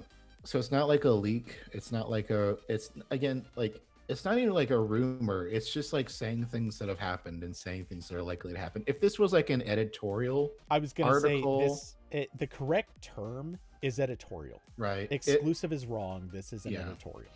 Yeah. So it's not really like a leak or a rumor. It was again weirdly written with AI stuff. I noticed in the initial version of this article, they did not contact OnePlus at all before publishing it, which is weird. I know that can there's reasons to do that sometimes, but I just kind of added to the weirdness around this. And one thing I noticed just now checking the original version of this article is that the original article had a author byline of Alexander Maxim, who is the head editor at Android Headlines. The current version says Chris Yakulik, who is the CEO, the CEO of the company that runs Android Headlines. And at the current article at the top, It says, as the site owner, I made a decision to use AI assistance in structuring this article. Everything else is human work. And I went to the, I'll put this in the YouTube chat. I clicked on the author's Twitter thing, and he pointed out that he said, quote, "For those that noticed the AI slop in that article, here's an update." And he screenshotted the editor's note. And then he said, AKA, I didn't write it. My name was just on it, unfortunately. So Chris, I guess, took whatever was the initial draft of that article and ran it through ChatGPT to make it punchier. So that's kind of a dick move. Yeah. Again, it's completely separate to my criticisms of the framing of this. And maybe that wasn't the original framing. I don't know. I haven't interacted with Alex, I don't think, ever. So I don't. Maybe this was just supposed to be an editorial, and in the process of rewriting it with the slot machine, it turned it into a leak. I don't know, but the end result is just that this article went up and it got reposted a bunch of places, and depending on which reblogged version you read, you may have been under the assumption that there were credible rumors that OnePlus was shutting down right now. OnePlus pretty quickly rejected that. They said both. Android Headlines in here has the responses from their from OnePlus North America and OnePlus India. The North America one says it will continue to operate with full guarantee of users after sale support, software updates, and rights commitments. And then the India division said recent unverified reports claiming OnePlus is shutting down are false. OnePlus India's business operations continue as normal. We urge all stakeholders to verify information from official sources before sharing unsubstantiated claims. So this is a giant mess. This was just a giant mess of like an editorial that was framed weirdly, and then got instantly shot down. And again, it's very possible to me that OnePlus might not exist as like a consumer facing brand in like a year or two based on the current trajectory. But this wasn't adding any evidence to that. And it wasn't like a leak or a rumor. So this whole thing just was a mess that you didn't really need to pay attention to. Okay, so I'm going to agree on certain points. And I'm going to kind of call out a couple of others. Not necessarily yours, but just sort of what's happened with the discussion since all this happened. So first off, just the AI of it all. This is something Android Headlines has been caught doing many times. So I'm not... Look, it's the site that a lot of people tend to look at and say, don't trust anything that they post because there's like really high odds that it's either made up, misunderstood, misrepresented in some cases, or in some cases just like, it's not just made up, but like an outright lie. How much you want to take any of that as reality, it's up to you. But yeah, it's not... this is kind of the inside baseball of it, but most of the other sites, as of a few years ago, when other sites actually existed and weren't just products of Valnet or one of the other content farm companies, frankly, most of the other sites internally just looked at Android Headlines as this weird thing that also existed and none of us took seriously. I think the fact that a lot of other sites have been scooped up and turned into bad content farms has unfortunately given breathing room for Android Headlines to be taken more seriously. So from that aspect, yeah, this is kind of problematic, and I think it's emblematic of what's kind of happening to tech reporting in general. Unfortunately, bad sites, or at least sites that don't have a great history or track record, are given the opportunity to breathe more freely in this space.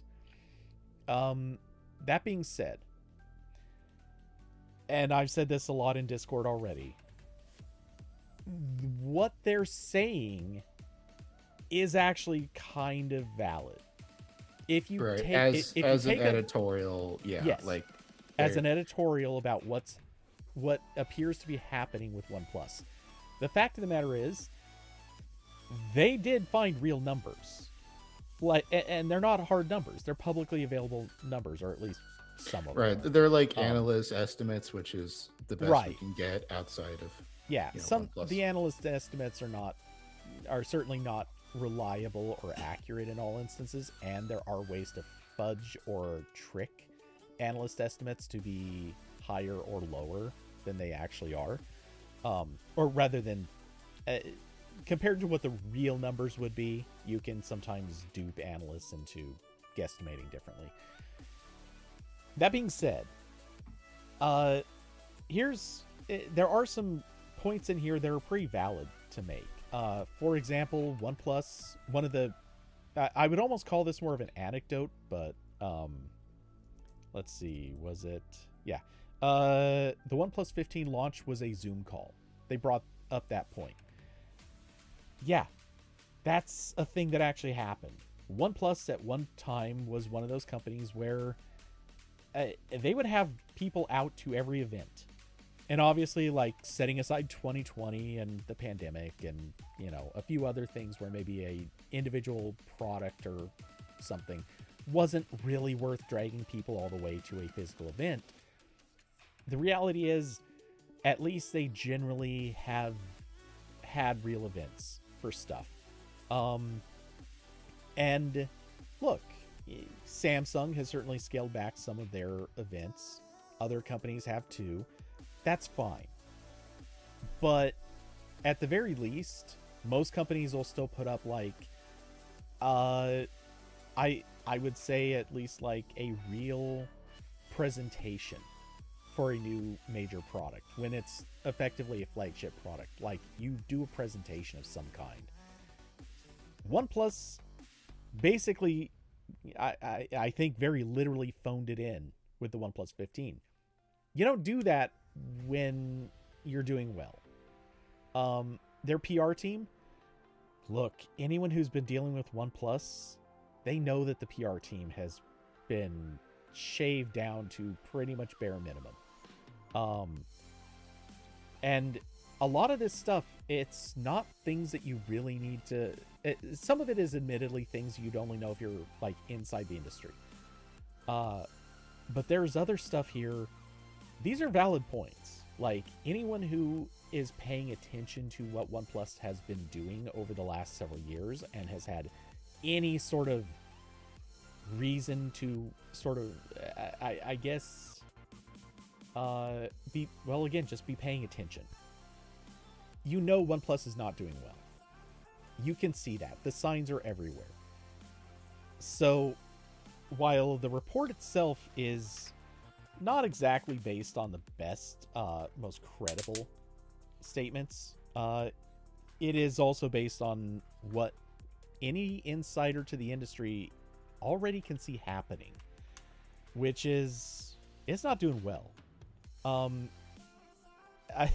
I know that this isn't a great way to compare it, but I'm just going to use, actually, admittedly, probably kind of a gross example, but it would be like if, let's say you worked in Hollywood and you worked on movies with, let's just use Lindsay Lohan as an example.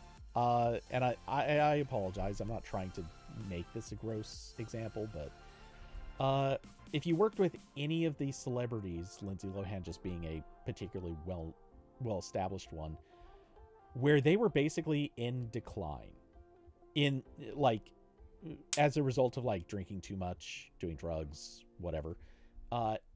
If you could just be there and watch their behaviors, be there and watch how much trouble they had, like, showing up to set on time or being able to deliver lines, you would recognize, hey, here's a person who's probably going to be in rehab in 6 months, or they might just destroy their entire career. uh you know you can predict these things. You can see it happening in real time. That's kind of where OnePlus has been. So while the article was written with AI, and it is definitely not an exclusive, and it is kind of making some blind assertions that aren't very well based, the fact of the matter is it's probably correct in so much as OnePlus isn't doing well. And yeah, the brand probably does have a ticking clock on it. Maybe it's not a precise clock, but I think it is probably, it has reached the point of visible decline where I think it would be wrong to expect it to still be around in a few years. And the article does tap this as a closing statement, basically. Let's see. Blah blah blah. I don't remember where it was, but somewhere along the way. Oh yeah. No, this isn't quite it. Anyway, somewhere in here it did say, look, they're probably not gone anytime soon. Oh, it was in the section above. In the what this means for your phone section. Yeah, they're not breaking overnight. They have actually just launched some devices in relatively recent history. So, and it's fairly safe to assume there will be a few more coming. They still have stock, blah, blah, blah. And they're going to keep supporting their devices. So, yeah, they have Android updates still to come, security patches, things like that. All of these things are still likely to happen. There's really no immediate reason to think that OnePlus is just going to completely disappear off the face of the earth overnight. Like, they're not just, it's not going to be one of those things where one day people show up to the office and the doors are locked and like they just stop doing updates and they stop doing this and stop doing that. Those things aren't happening, but it wouldn't be that surprising if say in a year or 2 years the last OnePlus device comes out. Maybe it won't even be years. Maybe it's going to be sometime this year, maybe in a few months. The last OnePlus device might come out, and then it just kind of goes into sort of maintenance mode. This is, by the way, what Asus just did. We know Asus is leaving. It's not a mystery. Everyone's been predicting it for a while. It was kind of a matter of time, and that's where Asus is now. They're going to wind down their smartphone production. They're going to keep shipping Android updates because they made a commitment, and I assume Google is really holding companies to that for some reason, and companies are taking it fairly seriously, so that's good. But the company probably is, or at least the brand, because obviously at this stage almost everything coming from OnePlus is basically just an Oppo phone. Oppo, whatever. So yeah, it's kind of a given. They were already basically just rebranding Oppo phones and kind of giving some unique touches, but that was about it. There's really no need for it if it's just a brand that's kind of doing nothing for them. And that's kind of where they're at. So while the article is bad in an assortment of ways, frankly, I think it's still correct.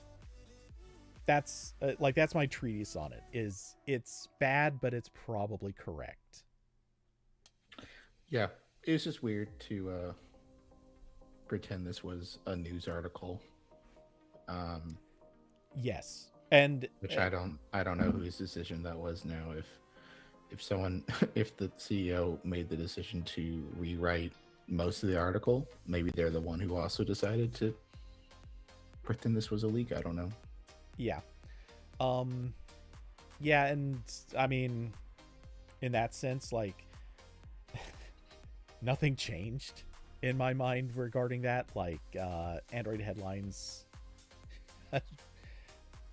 we already don't have the highest opinion of it, and I think that's kind of been reinforced with this incident.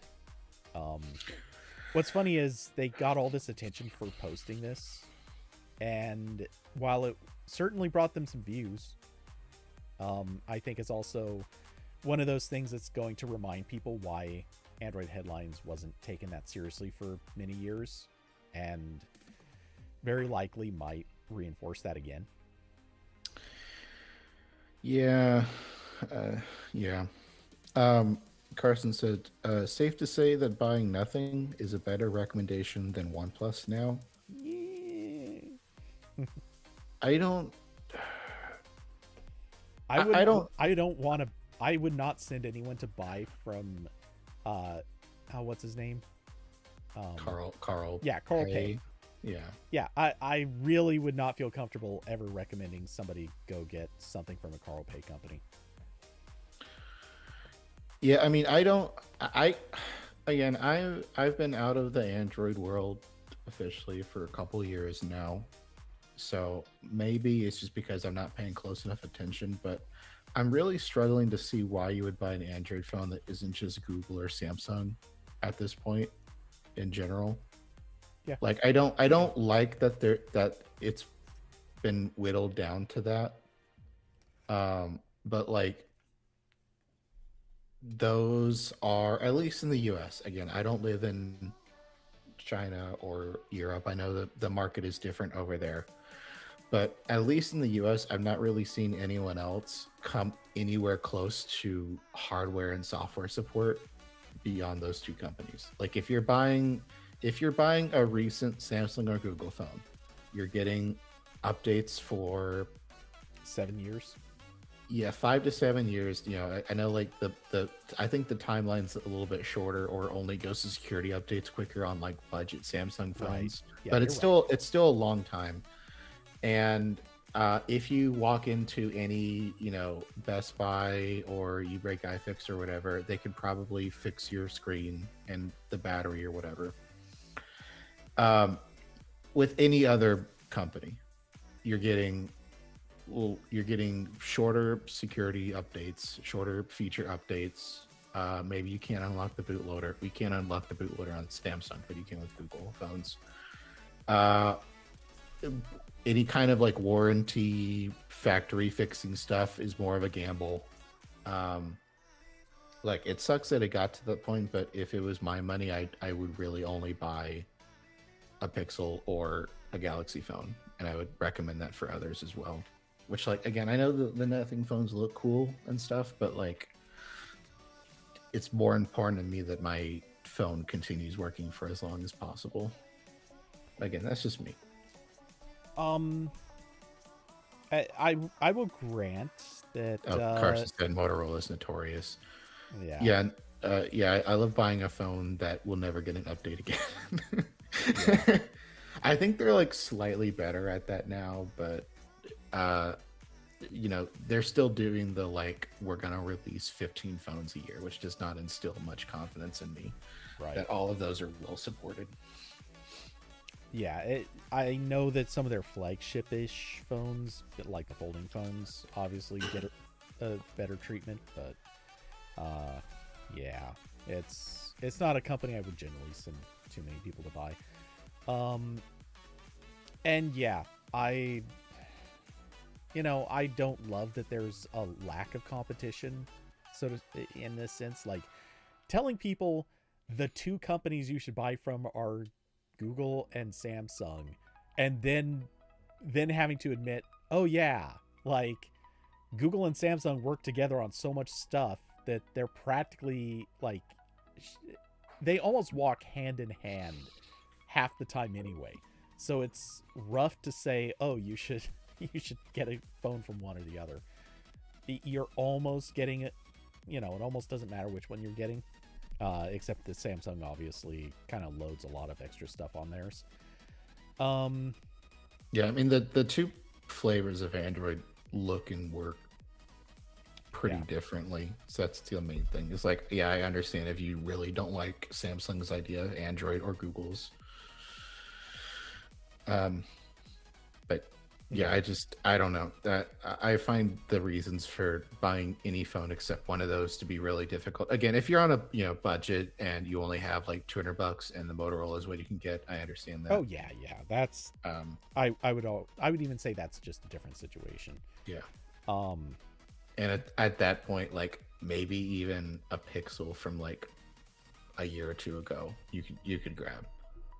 Because let me tell you, those phones do not hold their value well. You can get a great deal on one that's just a little old, and you still get like 5-6 years of updates, whatever. Sometimes maybe you can Lineage get a OS great for deal longer. direct from Google or Samsung on a brand new phone. Yeah, Like they don't even want them. You can yeah, there really is, like, if you are near the end of the sales life on a phone, sometimes they do run some crazy deals. And if you are paying really close attention on like certain companies that tend to do like clearinghouse behavior, there have been a few times that like Google phones have ended up on, I believe Woot actually had one of these instances where they had brand new, I think it was A series Pixels that were selling for like $150 or something. And it's like, it's nuts. And that's always that was always one of the top arguments whenever someone was like, why do you care about getting updates for so long? Are you going to keep the phone for that long? It's like, well, what if I want a phone from last year? Yeah. What if I want to get a good deal? What do you have against that? Well, it's not my main phone, but I mean, I've got a Pixel 6 right here in my hand. It admittedly, it just sits on my desk right now, but yeah, it's Pixel 6 Pro. But yeah, this is still a perfectly good phone. Admittedly, it's not charged up, but I do use it somewhat often when I have reasons to. And I have several other phones sitting on this desk, but yeah, I'm sorry, but the phones are still great. Like, we are no longer in that stage where you have to upgrade your phone every, well, there was a period in time where upgrading your phone about every 9 months was the right choice. But we've long passed the point where a 2-year-old phone is like so outdated it shouldn't be useful. We're to the point where 3 years really is not the end of useful life on a phone. You can actually hit like 5 years pretty safely on a phone and be like, yeah, it still works great. So, except maybe battery life might be tanked by that stage, but that's separate issue. I don't see any reason why people should be rushing to get like kill off old phones. Yeah. So that was OnePlus. Yeah. I guess just real quick, last one here. This is also old news, but again, another thing Cody didn't talk about, and I have like a handful of thoughts, so you're gonna hear them. I actually didn't look into this at all, so yeah, I'm looking forward to this. Okay, great. So on January 13th, which was last Tuesday, Apple announced the Apple Creator Studio, which is another subscription service. Hold your applause. It is a package that costs $13 a month or $130 a year, 1 month free trial. And it includes Final Cut Pro, Logic Pro, and Pixelmator Pro on Mac, as well as Motion, Compressor, and Main Stage. And for Final Cut and Logic, that includes both the Mac and iPad versions, which until this point have been separate. The iPad was a subscription, the Mac was only one time. Now you have a subscription option for the Mac, and you get them in one. So that's nice. And then it also unlocks some extra features in Keynote Pages and Numbers for like the 7 people who use those. Yeah. Mostly just like new templates. There's like some AI stuff. I don't really care about it. Um, and if you're a student or educator, it is $3 a month or $30 a year.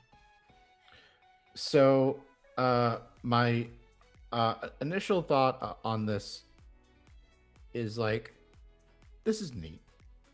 Like just especially for Mac people, where if you buy a Mac and you want to use any of these apps, having to pay the $300 or whatever it is for Final Cut up front was difficult, especially if you could not get that educator pack that had all of them in it like I did. You know, I definitely got that when I was a student. Um, didn't just have the edu email still hanging around. And so I think it's good that like this exists. Obviously this adds the question of, will the standalone one-time purchase versions of those apps continue to exist? And Apple is still offering them. It is like a little bit more hidden on the web pages now, which concerns me, but they are still there. You can still get them, which is good. The one thing I'll note is like now on Mac, you have the option of buying Final Cut Pro as a one-time purchase or as a subscription. On iPad, you still only get the subscription. So add this to the list of reasons why iPads are not a serious replacement for Mac, even when it is so easy for Apple to offer, to theoretically offer the same thing on both platforms. They choose not to. You will get nickeled and dimed on the iPad. So I just think that's funny. Apple once again not treating the iPad like a real computer. My other thought here is that this does not include Photomator, which is weird to me, especially since this is intended. Like a lot of discussion around this was like Apple taking on Adobe more directly, because Adobe obviously has the Creative Cloud subscription and they sell all their apps as subscriptions, which are, you know, again, if you can't afford the like $300 or whatever for each of these apps individually on Mac to start off with, then yeah, having a subscription option is nice. But it is a little bit weird that if the comparison point is Adobe, that Apple isn't including their photo app in here, especially since I don't think enough people know about it. Again, I did not know about. I forgot Photomator exists. I remember the news when Apple bought the Pixelmator and Photomator people. I forgot that that was a Lightroom replacement, and that is what has allowed me to drop Adobe. I finally ended my Adobe Creative Cloud subscription like a month ago, 2 months ago, because I installed Pixelmator and Photomator, and I have not had a reason to open Photoshop or Lightroom since then. So I finally backed up all my Lightroom pictures, and I'm done with that now. So a little bit weird to me that they had like a pretty solid Lightroom alternative and it's not in this package. I don't know if that means that maybe that's going to get merged into something else eventually. I don't know.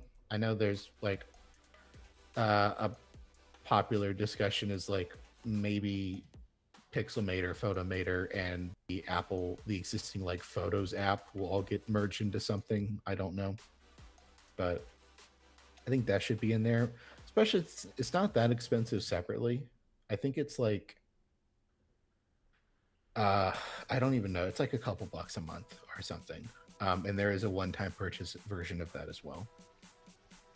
So okay, so just real time, because I was literally looking it up just now. Photomator, the yearly subscription is $30. Monthly you can do for $8, which yikes, just seriously just go for the yearly. Or you can do a lifetime for 120. Yeah. So like I feel like that would have been good to throw in here. But I don't know. Maybe they did some economic stuff and they were like, more people are going to pay for it at this price and we don't want to lose any more money than this. So that got cut. I don't know.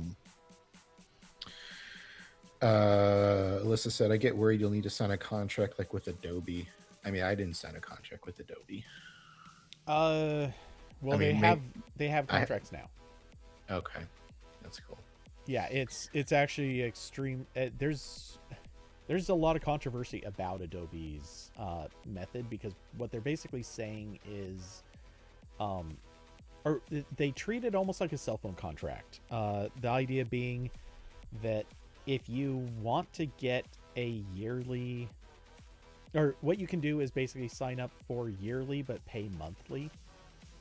Um, and you're paying monthly at the yearly rate.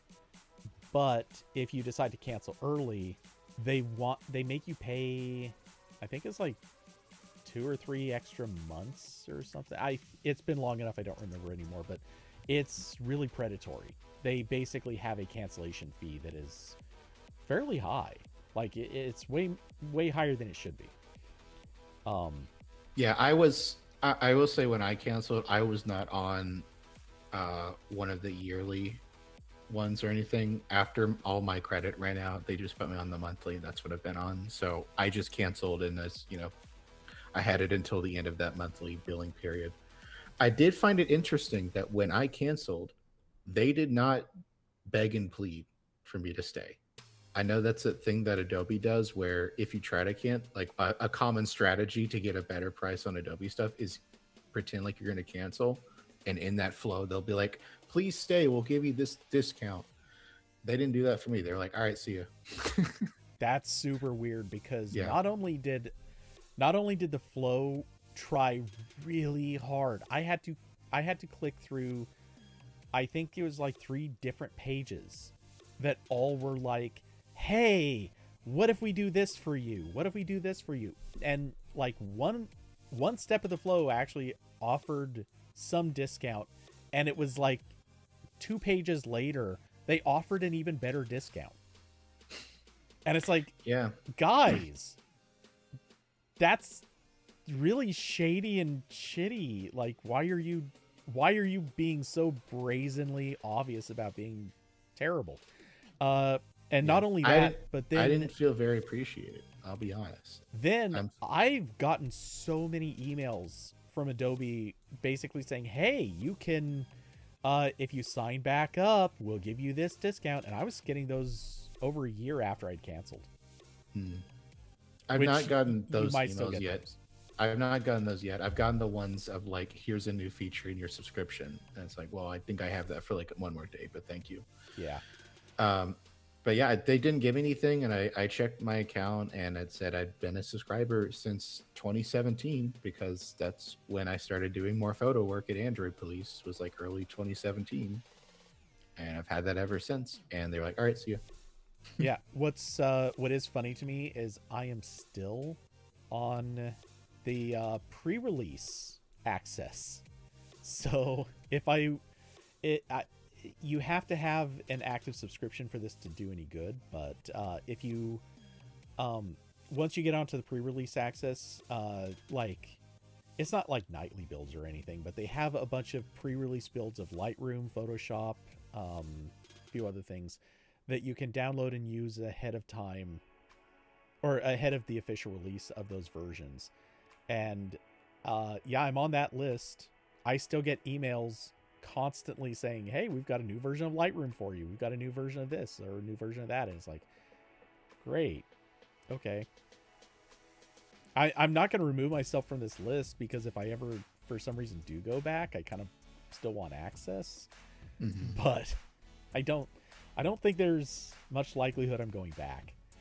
Um, it sucks because I do actually really still prefer Photoshop.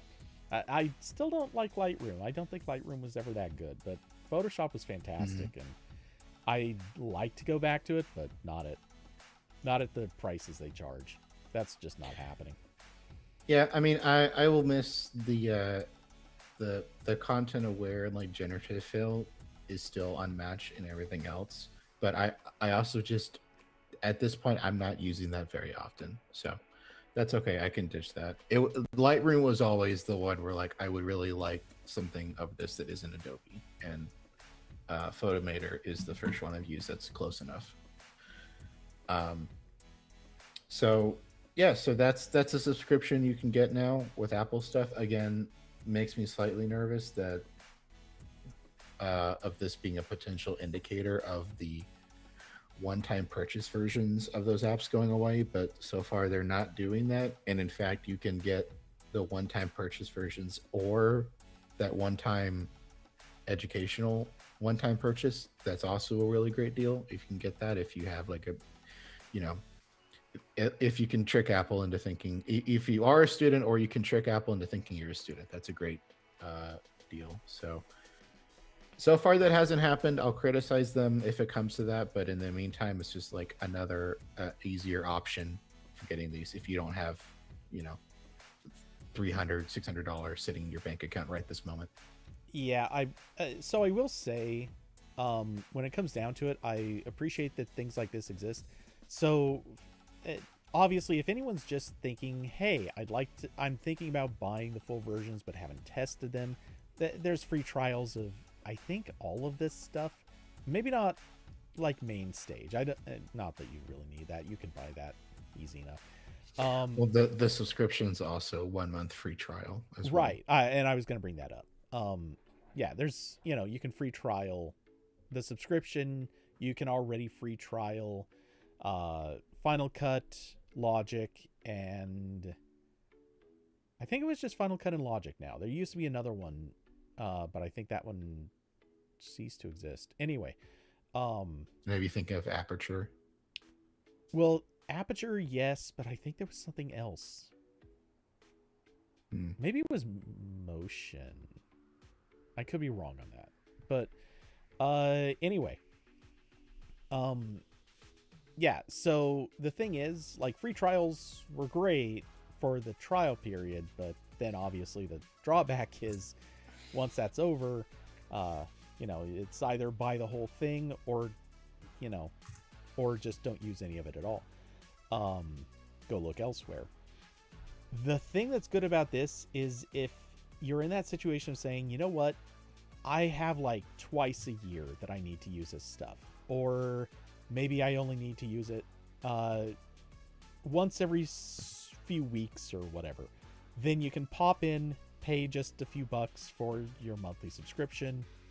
Let's see, what is the $13. So you can pay $13. You're good for the month. Use this stuff as much, as little as you need to, and then, don't renew for another month. Simple as that. That's a pretty good way to work. And that's obviously how a lot of people already described like Adobe. The only thing is $20 for just a single app with Adobe was kind of an egregiously expensive option. And granted, if it was Lightroom or Photoshop, you could do it cheaper than $20, but it's kind of neither here nor there. But yeah, this is a lot of software that if you just need to use it from time to time, $13 is pretty accessible. Obviously, it does require being on a Mac, which doesn't work for everybody. Mac or an iPad.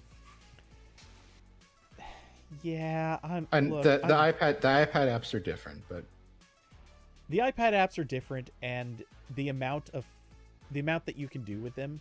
Look, I'm not saying it's nothing, but I don't think anyone who's looking at this is really sitting down saying, "Oh yeah, I'm gonna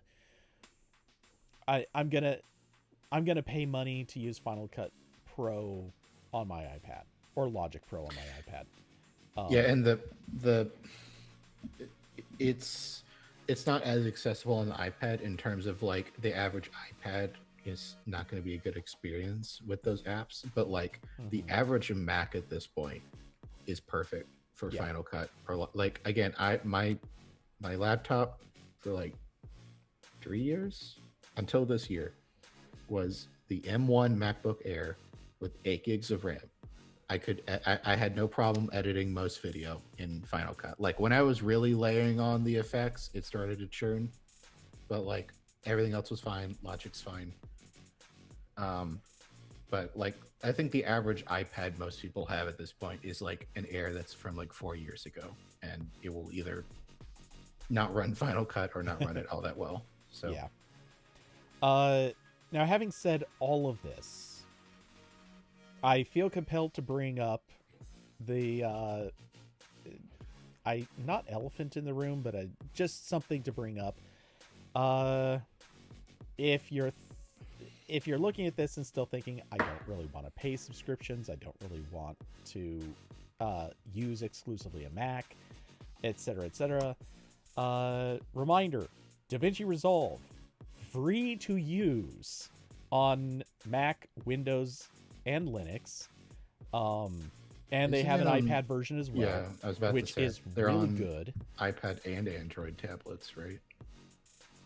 Do they have it on Android? I feel like they did because I feel like I remember them talking I about Chromebook. I And that believe was it was coming to Android, but I don't know that it was released. okay. I'm thinking of a different video editor. No, I mean you might be right. I'm just blanking on whether it actually happened. Damn.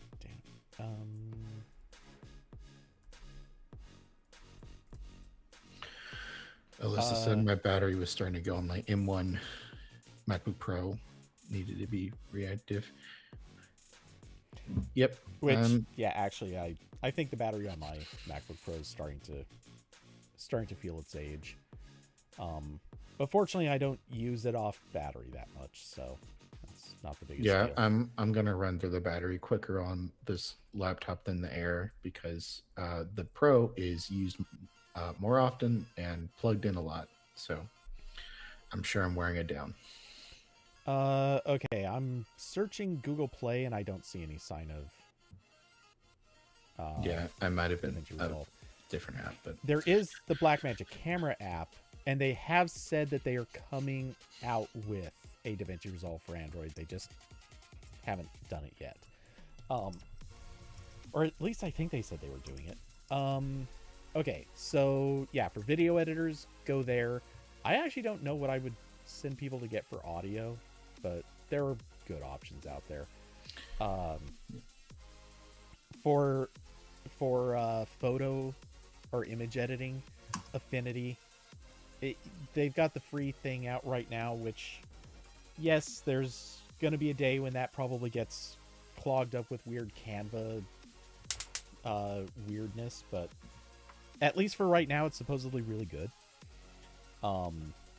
And then most of the other stuff that they mention, at least the Mac apps, frankly, Motion, it's nothing special.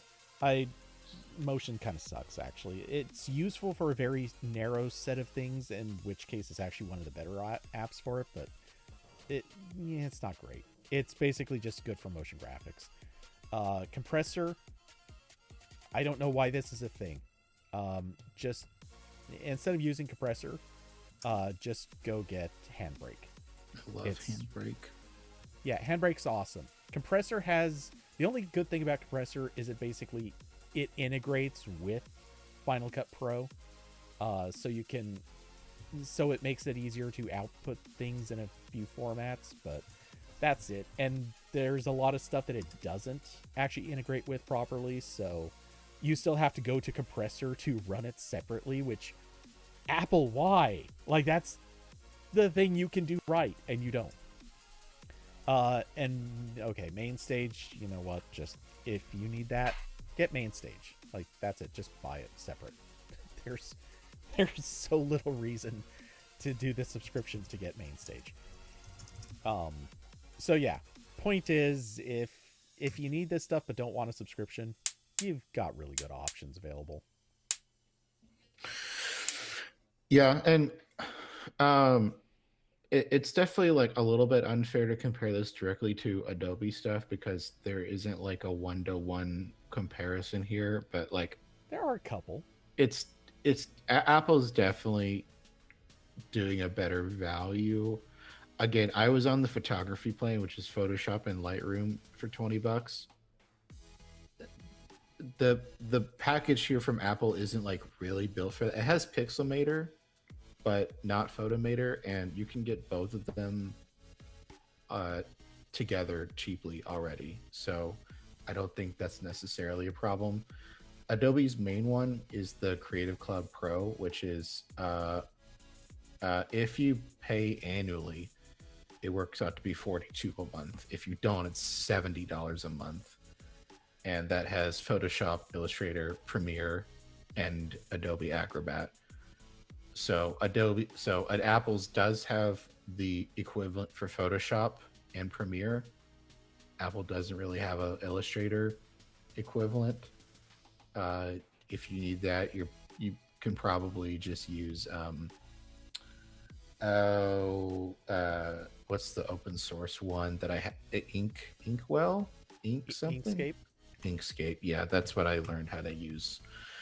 Inkscape exists, and so yeah, like not really a direct comparison with Adobe, except that if you need specifically the video editor and Photoshop, Adobe will fuck you. Yeah. You have to get different packages for that. You probably like the photography plan plus what is it? $23 a month for Premiere on its own, billed annually. If you're not paying annually, that's going to be more each month. I feel like noting, and this is a little unfair to say, and I'll explain why in a second, but Premiere in reality is you're never just getting Premiere. You're almost always also going to get After Effects. And so you're paying for two separate pieces of software together. And by the time you do that, you're so close to just paying for the suite, you might as well get the whole suite. So it's upselling, yeah. Yeah. Well, it's, I don't want to say upselling, it's upscamming. I just feel like it's a scam to separate After Effects from Premiere. That's always been one of the really gross things that Adobe did. And for those, I forget what After Effects is for. Well, it's for adding like a more professional level effects, doing like lots of matte work. It's Apple Motion. Yeah, well, it's Apple Motion, but it's a lot better. Right. Apple Motion. Let's be very clear. Apple Motion is technically capable of some advanced effects, but it is really only good for like motion graphics. It's there so that when Apple's like, can I please have this, they can point to something that exists, but it's not like ideal. Yeah, Apple Motion, it's fine. It is way underpowered compared to After Effects. And to be fair, it is better than After Effects, again, for certain kinds of motion graphics, but that's about it. DaVinci Resolve blows motion out of the water when it comes to what it can do. And if you ask anybody who uses After Effects to try to do some of that stuff in DaVinci Resolve, they're going to run into some challenging spots. Likewise, if there's someone who's using DaVinci Resolve for certain types of stuff, chances are there's things that After Effects won't be able to replicate very well there. So it's two different kinds of things that you're trying to do, even though they overlap in a lot of ways. So yeah, motion's just the really weak thing that everyone else does better.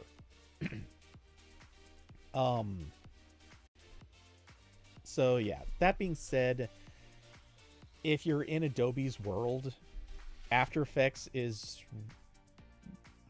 good, but it's an expensive thing to have on top of it. And the only time you're probably going to get away without using After Effects is if all you're doing with your videos is literally just cutting them, like just straight up making cuts, doing normal like linear editing kind of stuff, or non-linear editing.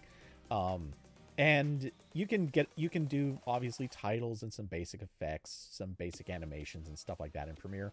But as soon as you want to start doing any more advanced like transitions or any sort of effects, if you want to do anything more than really basic like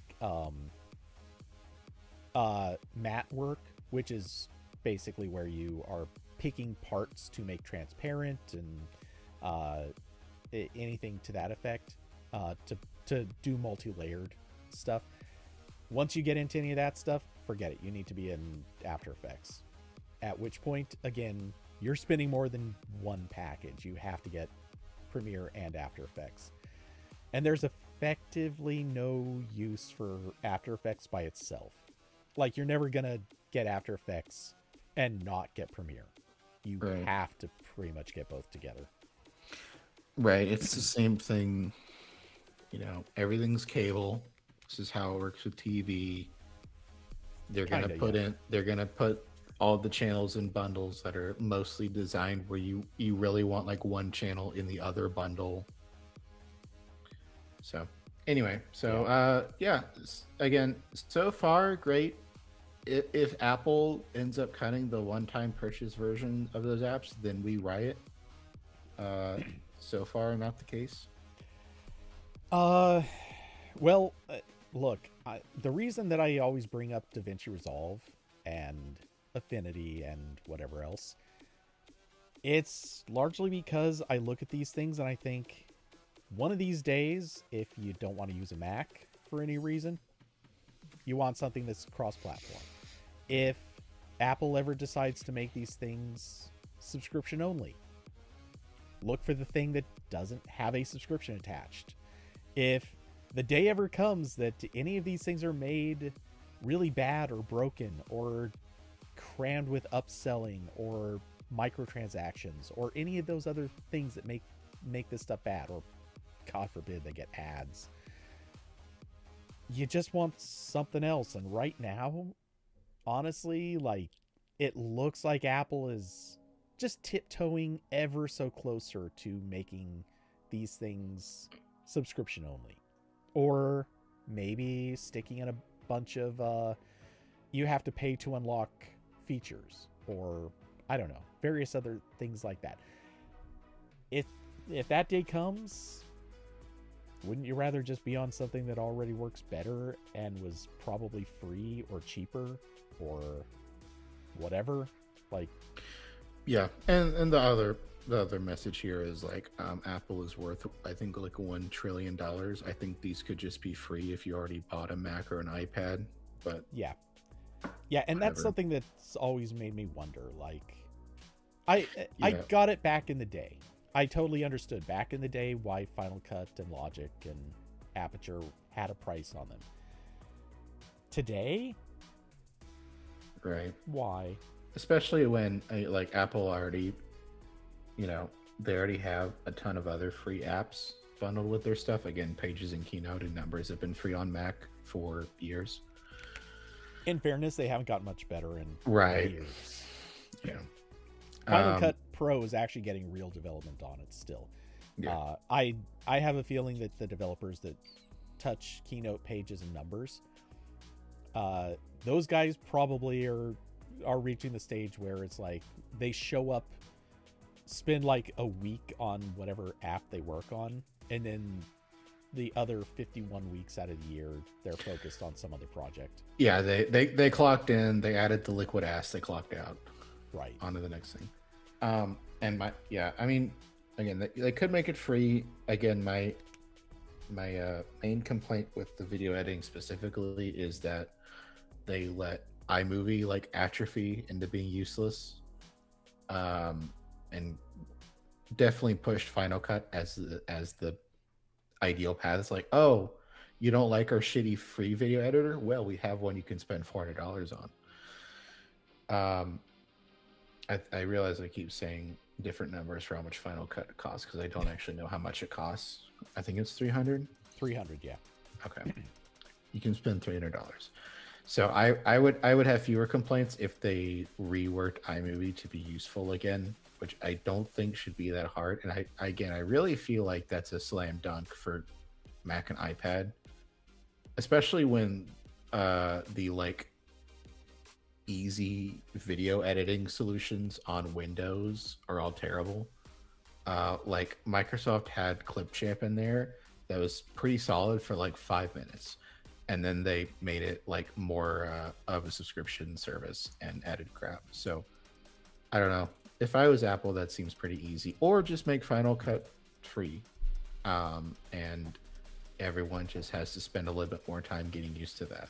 This is not it's not that hard to learn, but it is intimidating at first. So a simpler free one would be cool, I think.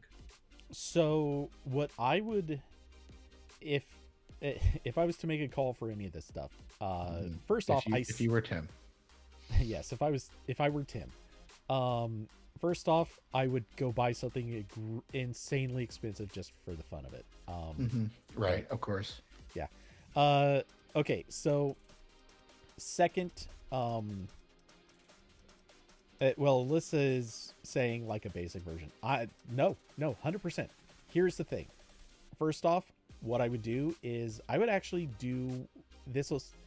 I'm going to call this a wind down strategy, but that's not really what this is. But I would do a bit of a transition where I would announce, hey, Final Cut, Logic, maybe Pixelmator 2. I would declare that for $100 you can unlock all of it. $100 unlock all of it. One-time fee, straight up $100 unlock these pro apps. And we're talking for Mac, iPad, probably, I don't know, maybe a similar thing, but at like $30 or something. Do that for, I don't know, 2 years, 3 years, something like that. And then one day pop up and say, we're making it free. That's the same thing that they did with Keynote, Pages, and Numbers. Mm-hmm. Basically just pop up one day and say, you know what, we're gonna make them free, and everyone who paid for them, whether you paid the original prices of, the individual prices for each of these things, or if you paid the $100 unlock or $30 unlock for the iPad versions or whatever, you will all get credit for the AI servers functionality that they'll eventually be plugging into this stuff. So make Final Cut Pro, Logic Pro, ultimately make these things free. And this includes Pixelmator, Motion, and Mainstage. Compressor's an exception. I will just say that right now. Compressor is legitimately an exception. I'm okay with them charging for that, because it does have licensed codecs in it where they actually do have to pay a per seat license. That one, go ahead, charge for it. It shouldn't be $50. It should be $10 at the most, maybe $5. But okay, go ahead. You can charge for that. I'm not going to complain about that. That's legit. Because they have to pay a license fee. Fine. But make everything else free. And then you can go back to that whole, you buy a Mac, and now you've opened up the world for people to edit video, to edit audio, to edit photos, blah, blah, blah. It suddenly becomes the platform for creatives again. I mean, it already still kind of got back to that place, but you make this stuff free. So people just, as soon as they buy a Mac, they're like, hey, yeah, cool. I get to have all this stuff. That's great. That's the experience that people always liked or wanted to have. And again, like I said, go ahead, put some AI stuff in this, just like Adobe does, and charge for that. Make that a subscription, sell credits, do whatever you're going to do, and just give away to anyone who already unlocked those apps a bunch of free credits or a subscription period or whatever it is, however they charge for that. Because they're going to get there. Everyone's going to get there. Affinity is obviously headed in that direction, or is already there. Adobe is there. DaVinci actually isn't there. They're not selling AI crap, but they do have a cloud service they sell. But yeah, well, DaVinci does all its AI stuff local. But yeah, we all know Apple's going to reach this point where they're selling some sort of AI service. So make that the thing that becomes their value add, the thing where they can keep soaking you for some money. But give away these apps. That's it.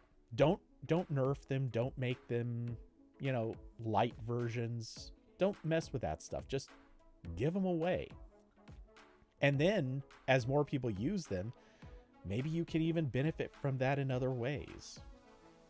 And I'm not talking about like selling ads or something like that, but there's ways that you can make this stuff more valuable to you as a company that doesn't have to be harmful to the users. Go ahead, look for those options and just give these apps away. Honestly, it doesn't make sense to still be selling them. Yeah. And again, $1 trillion company. They're Yeah. fine. They're fine. They're not Da Vinci. They're fine. I mean, Da Vinci's doing pretty well too, and they still give Right. their thing away. Right. That's what I mean. Is like you have 500 other. You're already, charging everyone for iCloud because you only give 5 gigs for free. Yeah, which is gross. Yeah. Come on, Again, Apple. That's Even- how they got. That's how they got to $1 trillion. Even Google gives, what is it, 15 gigs? Something like that. Yeah, it's been a while. And if you used it at the right time, you even got free account credits anyway. But yeah, everyone else knows to give more than 5 gigs. That is such a... Yeah. Anyway, I won't beat them up too much over this. Everyone else already does. Yep. And that was our last thing to talk about. Indeed, it was. So, yeah, did you have anything you wanted to close on? Nope.